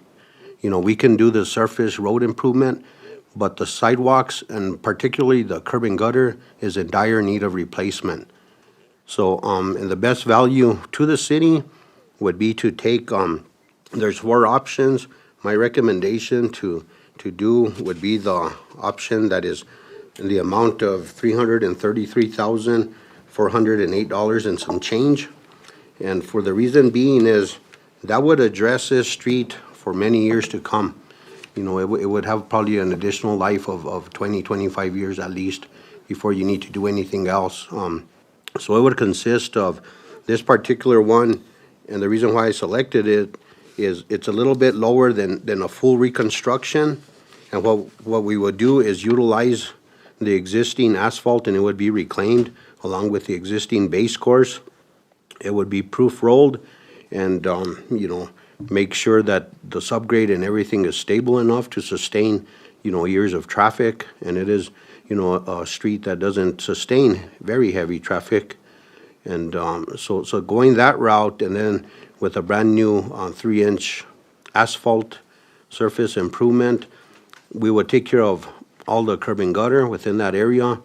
There's some sidewalk, particularly up against all of the businesses, the buildings, that wouldn't have to be touched on both sides. It's really good condition, so that would save some money by not replacing that because it's not needed. And then also it releases us of the liability of damage to the buildings during construction. So, in my recommendation, this would be the best value and option to the city. And I request support and consideration of additional monies needed to complete this or do it right, basically. And Councilor, I'm going to go ahead and add on here. I know, many of the businesses within that area, there's been falls, I mean, I don't know if you know the roadway, the sidewalks, and not specifically closer to the building, but the sidewalks closer to the road. Those are the ones that are in pretty bad shape. We've had, I mean, of course, I don't think that we've got tort claims when I followed through on it, but still individuals falling, tripping. The roadway's bad. I know Councilor Martinez and I talked. He had a little bit of funding. I had a little bit of funding. We thought that would be sufficient enough, but after evaluation, I guess, from contractors, much more was needed. And you know, again, this is a 6th Street, you know, part of the Main Street downtown, you know, area. I know we've worked on Railroad, we've worked on the Plaza, we have the project going in right on between 7th and 8th on Douglas. So I just thought that, you know, while all these other projects are going, if we could come up with additional funding, and I know, you know, Morris at first when he saw this, when I put this item, he was like, well, we don't have the 300,000, but he didn't realize that Councilman Martinez and I had committed, you know, the balance of mine and whatever the balance of his was, and we're short still. And I thought that it would be important, you know, number one, we're trying to spruce up these downtown areas, make them inviting for businesses. And I think if some of these issues, of course, the liability, we're taking away some of the liability that's going to, you know, all it takes is one slip and one fall on one of these curbs or one on these streets. You know, I mean, I remember the days, you know, I mean, Douglas and 7th Street and 6th Street, those were like prime pedestrian areas, and we don't have that no more because of the conditions of these areas. And that's why specifically, you know, I asked if we could put this agenda item and see, you know, if finance could come up with some funding. And Mr. Manager, I don't know if you want to say anything, but I know there's other priorities through the city, but I just thought that now would be a time, since we both have some funding available, and, you know, if there is opportunity through savings or what it might be, or however finance becomes creative with that, if we could finish this project specifically for downtown renovation is kind of the way I envision. I don't know, Councilor Martinez, if you want to add to that. Thank you, Mayor. You know, I appreciate, you know, Arnold, you going out there and showing us in detail the scope of the work that needs to be done out there. If you don't go out there and walk it, you won't really know what's out there. And, you know, just like Mayor mentioned, I think a lot of these areas are just not being looked at because it's our job to make them somewhat attractive to the general public for business purposes, okay? And they've been neglected for so many years, and I was willing to share the balance of the dollars that came to Ward 4 along with the mayor, which is, you know, I appreciate that very much. Let's do everything we can to support our community, of course. And again, you know, Arnold took the time to go out there and show us the detail that's needed along with the contractor and get these numbers where they probably have to be, I guess, because we were kind of hoping it'd be lower, but naturally it's not going to be that way. But any way we could support that moving forward, we could probably get that project done this year. But that street is in badly need of repair, and anybody's welcome to go out there and walk it. Just be careful. Mr. Mayor, Mayor and Council, I would say I know the stretch very well. One of my dear friends, Mr. Julian Raines, has a business right there, and I frequented that place a lot. But I would just say I support the additional resources. And that said, I also recognize fully that there are 4 wards in the city that have been working to assure that there's balance and equity in expenditures. And I would note on the record that this council in particular and previous council was very gracious with one another about supporting projects in each other's districts. As we advance to the retreat and the budget section, we're prepared to work collaboratively with mayor and council to make sure we continue that progress of balance and equity across wards with resources and types of projects. And so I stand in support of it, and I look forward to the budget process so that we can not only demonstrate that equity and balance of expenditures that has occurred, but also get those recommendations from each of the mayor and council for your priorities going forward, not only with your own resources, but with full-blown city resources, as is your responsibility under the budget. That's all I have. And Mr. Madrid, I think we definitely have the resource to cover the gap for this project, correct? We do, Mr. Naya. Thank you, Mayor, councilors. I stand for any other questions. Pacheco. Thank you, Mr. Mayor. Thank you for the presentation. I appreciate projects that benefit the entire city. This is an important part of the city. So I just have a couple of questions, because within the information, we have, in your recommendation is the amount for 330, which seems reasonable. I see that there's a estimate for a higher amount. And look, sometimes, I'm not saying I'm for the 460, I'm not saying that at all. But what more do we get? How better of a job is that? And what is the difference between the two? So a full reconstruction would consist of removing the asphalt, okay, taking it out, and we recycle it. We keep the millings and we recycle it for our needs. So you remove the asphalt, you remove the existing base course, and then you get to your subgrade, which would take a subgrade prep. So that's the additional work, really. And then you come in, after you do your subgrade prep, you come in with new base course, okay? And that's where the difference in cost lays. Mr. Mayor, Councilor, if I could, I would just, if I could, Mayor, Councilor Pacheco, I would add this.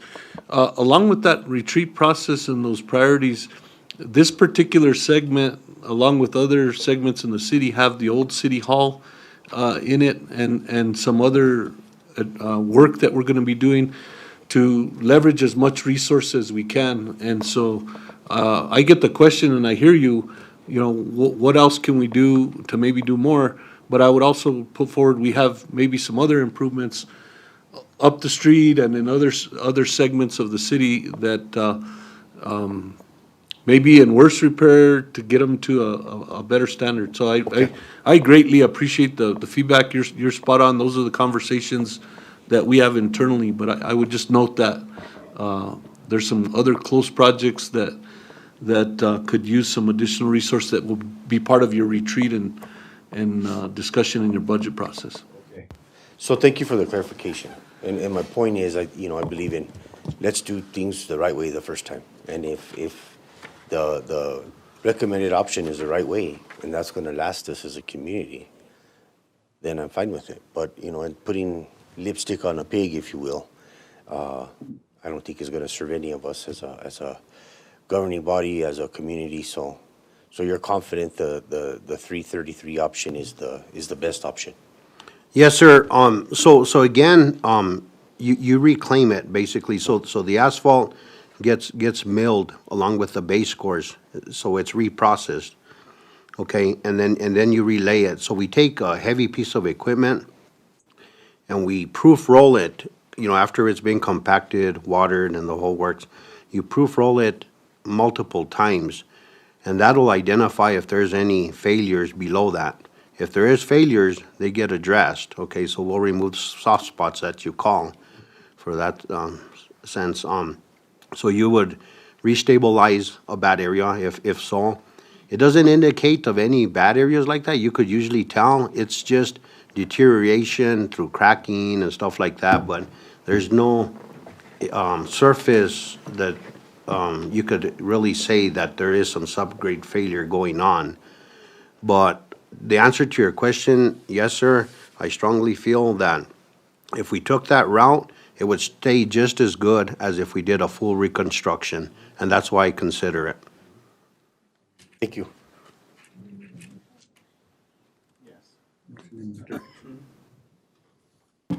Mr. Mayor, I move that we accept Mr. Lopez's recommendation for the $333,408.09, and that he work with our finance director, Mr. Madrid, to work out all the details for that, so that we can get the street fixed from 6th Street to Douglas Avenue and Brand. Second, Mr. Mayor. Motion by Councilor Casey, second by Councilman Ulivari. Roll call?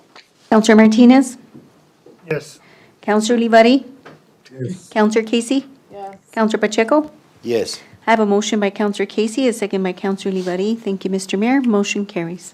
Thank you all. Now I feel once that's done, I think we'll fill up some of those offices, because right now it's, yeah. Yes, sir. Hopefully. And just to a comment, our future projects within the area are going to consist of Main Street funding project, and it's going to be on Douglas. So Douglas, when we do that improvement, it'll tie into this improvement, no? And continue, the improvement throughout that area. Okay. Councilor Thanks again. Okay. I just want to thank Mr. Lopez because through the time that he has been working for the city, he has always made recommendations that are responsible and that make sense. And I support Mr. Lopez and the work that he does, and I thank him, and more importantly, I trust him. Thank you, Councilor Casey, and I'm committed to doing the best possible job for the city, and I appreciate your appreciation. Thank you.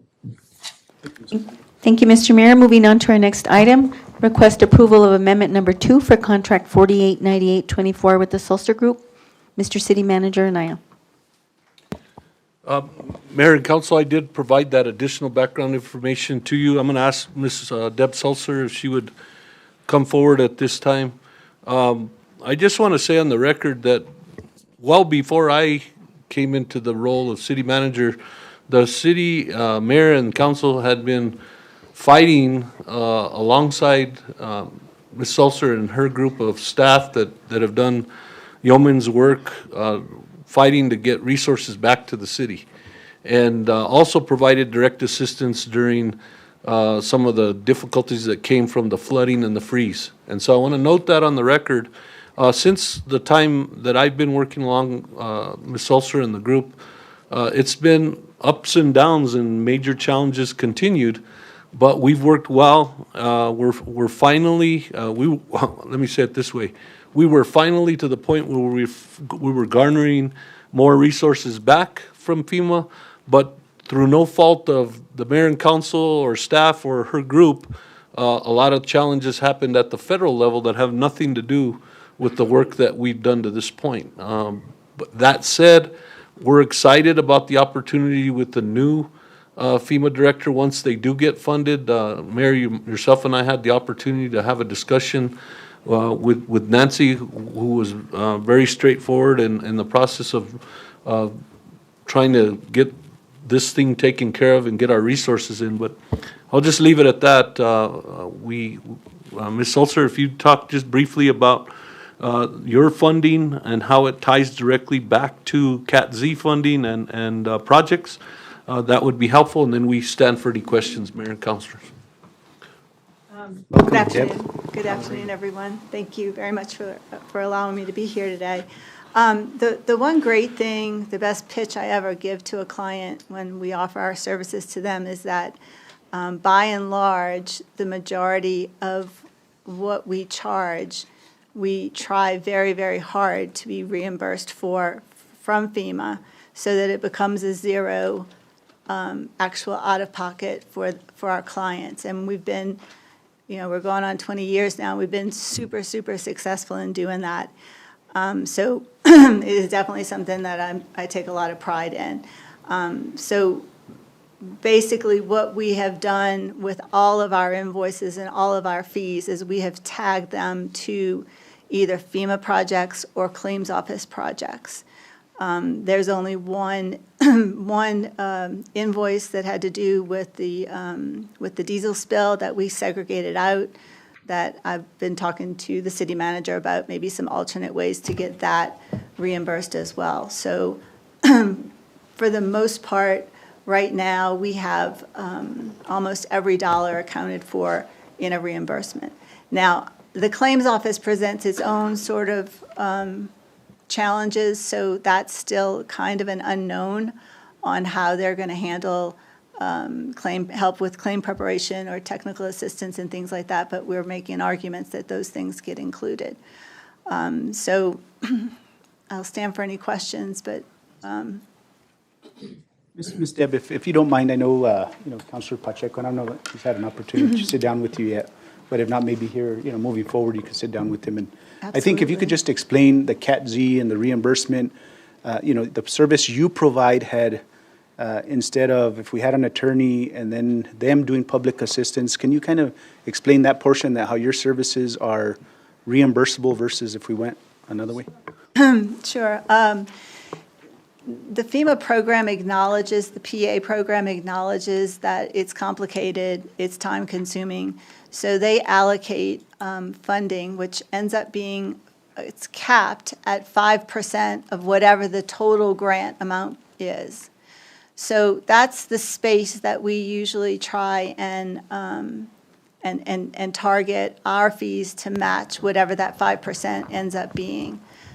So the more money we get you, the more money there is available for processing and getting you the money. So it's not part of the project. So if you get $1 million to reimburse you for debris removal, for example, and there is a 5% CAT Z is what it's called, grant administration amount that goes into a separate project. So it doesn't eat at the cost of the reimbursement, the cost of the project, or whatever the reimbursement is to the city. It is on top, beyond. So what we try to do real hard is either the stuff that we do that's pure grant management, we bill to our Category Z project, which is already funded. I think the CAT Z is funded at about 1.2 million right now. The other services that we provide, which just don't fit into it, they're more project management type services. We bill that to the project that we are helping to manage. So, for example, we spent a lot of time with the mayor and the then city manager and some of the council members as well during the June flood event, trying to rally resources together, do some coordination with different things. So that type of an expense is more project management than it is grant administration. So we were able to bill that as part of the project cost successfully.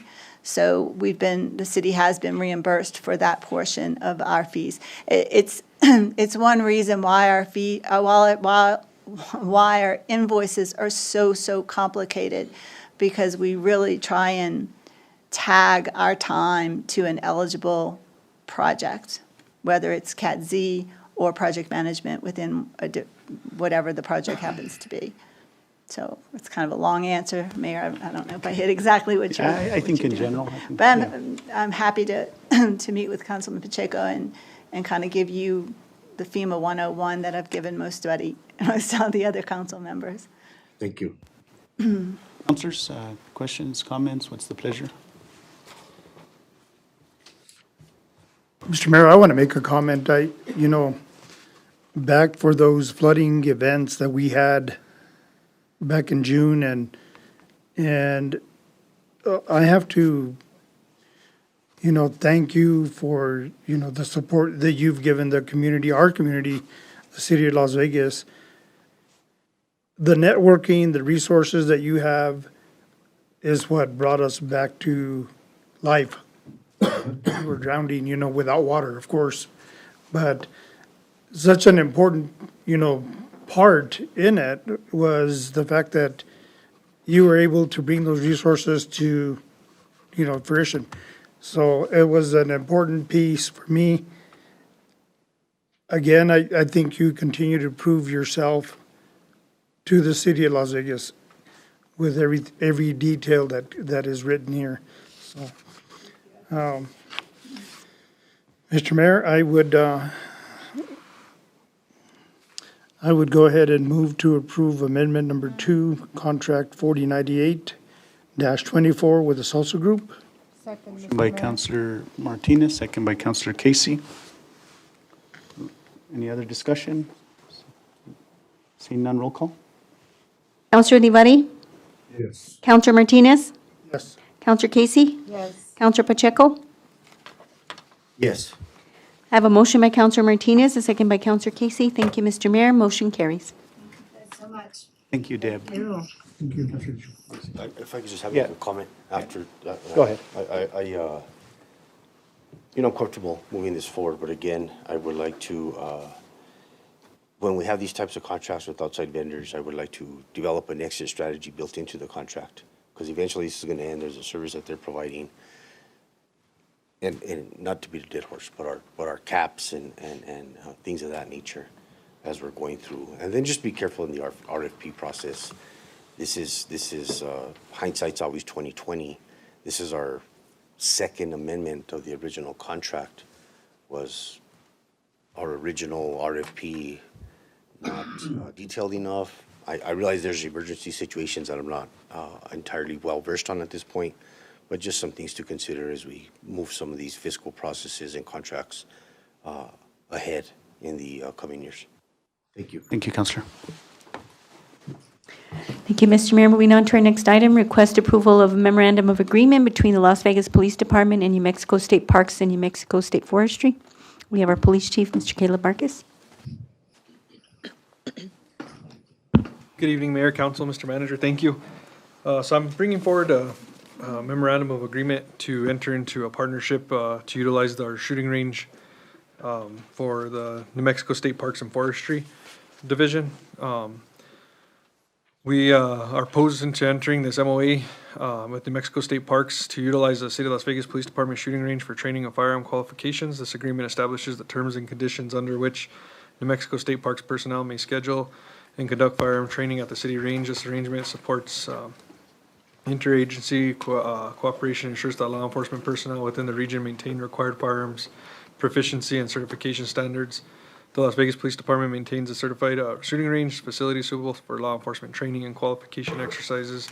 Through this agreement, New Mexico State Parks will have access to our local facilities that meet the required training standards.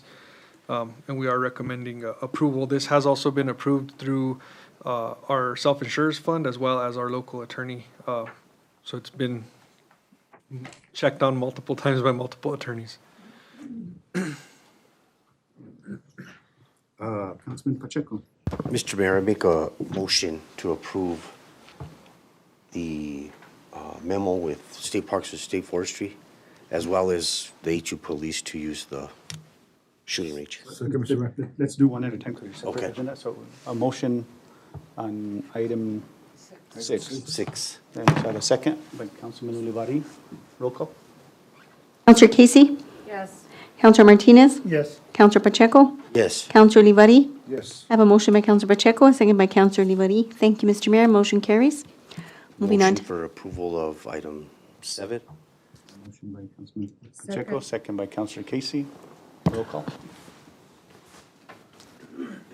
Counselor Olivari? Yes. Counselor Martinez? Yes. Counselor Casey? Counselor Pacheco? Yes. I have a motion by Counselor Pacheco, a second by Counselor Casey. Thank you, Mr. Mayor. Motion carries. Manager. Mayor and Councilor, just on these two items, there's a lot of interest in the shooting range, and Chief and I have had several discussions.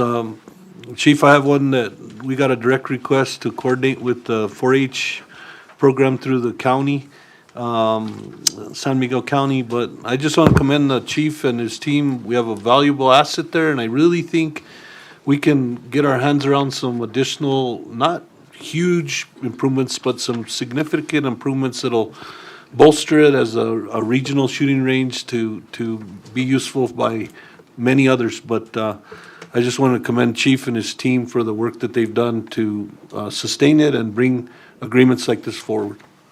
Thank you. Councilman Martinez. Thank you, Mayor. I just wanted to note, now this does not include New Mexico State Police. No, this does not include New Mexico State Police. Currently, they Okay. have reviewed and had some questions from their legal come back, but the recommendations from our legal team and our insurance, and this is why they recommended to go into the memorandum of understanding or agreement with them. They're not, I don't know how much we could bend on some of those things, so. Okay. Would we be willing to, I guess their legal would have to review is what you're saying? Their legal did review and does have certain questions that I'll send back to our So legal it firm. may come down at a later. Yes. At a Yes, later sir. meeting or something. Okay. Yes, sir. Thank you. Before we get to executive session, Dr. Linder, welcome again. I know you're a routine audience member now. It's always glad to have you in the audience, and you keep up with what's going on here. Hopefully we're behaving up here, so, thank you. Okay. Next item, Ms. Cassandra. Thank you, Mr. Mayor. Our next item is executive session. Mr. Mayor, Counselor Casey. I move that we move into executive session in accordance with the New Mexico Open Meetings Act at MSA 1978. Section 10-15-1, H8, purchase, acquisition, or disposal of real property, water rights, meetings for the discussion of the purchase, acquisition, or disposal of real property or water rights by the public body. And this discussion will be on property and water rights acquisition. Motion by Counselor Casey, do I have a second? Second. Second by Councilman Martinez, roll call. Counselor Olivari? Counselor Martinez? Yes. Counselor Casey? Counselor Pacheco? Yes. Have a motion by Counselor Casey, a second by Counselor Martinez. Thank you, Mr. Mayor. Motion carries. Mr. Manager. Mr. Mayor, if it's okay with Mayor and Council, I'd like to release the balance of staff that have already presented, if that's okay. The boss. Yeah. Thank you. The only one I'm going to ask, say Mr. Martinez for sure, and then Mr. Madrid, if you could join us in exec. That's it, Mayor. Thanks. So are we going to stay in here? We'll just stay in here, or?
All right, do I have a motion to return to regular session? Motion to return to regular session? Mr. Mayor, but you have to read the whole thing. Oh, there's a whole thing, okay. Well, thank you, Barbara. Mr. Mayor, I move that we return to regular session after having been in executive session according to the Municipal Open Meetings Act NMSA 1978, Section 10-15-1 H8, purchase, acquisition, or disposal of real property water rights, meetings for the discussion of the purpose, acquisition, or disposal of real water property or water rights by the public body, discussion on property and water rights acquisition. No action was taken, no vote was taken. We have a motion by Councilor Casey, do I have a second? Second by Councilman Olivari. Roll call. Counselor Pacheco? Yes. Counselor Olivari? Counselor Martinez? Yes. Counselor Casey? Yes. I have a motion by Counselor Casey, a second by Counselor Olivari. Thank you, Mr. Mayor. Motion carries. Mr. Mayor, I move we adjourn. Motion by Councilor Casey, I have a second. Second. Second by Councilor Pacheco. Meeting's adjourned. Thank you. All right.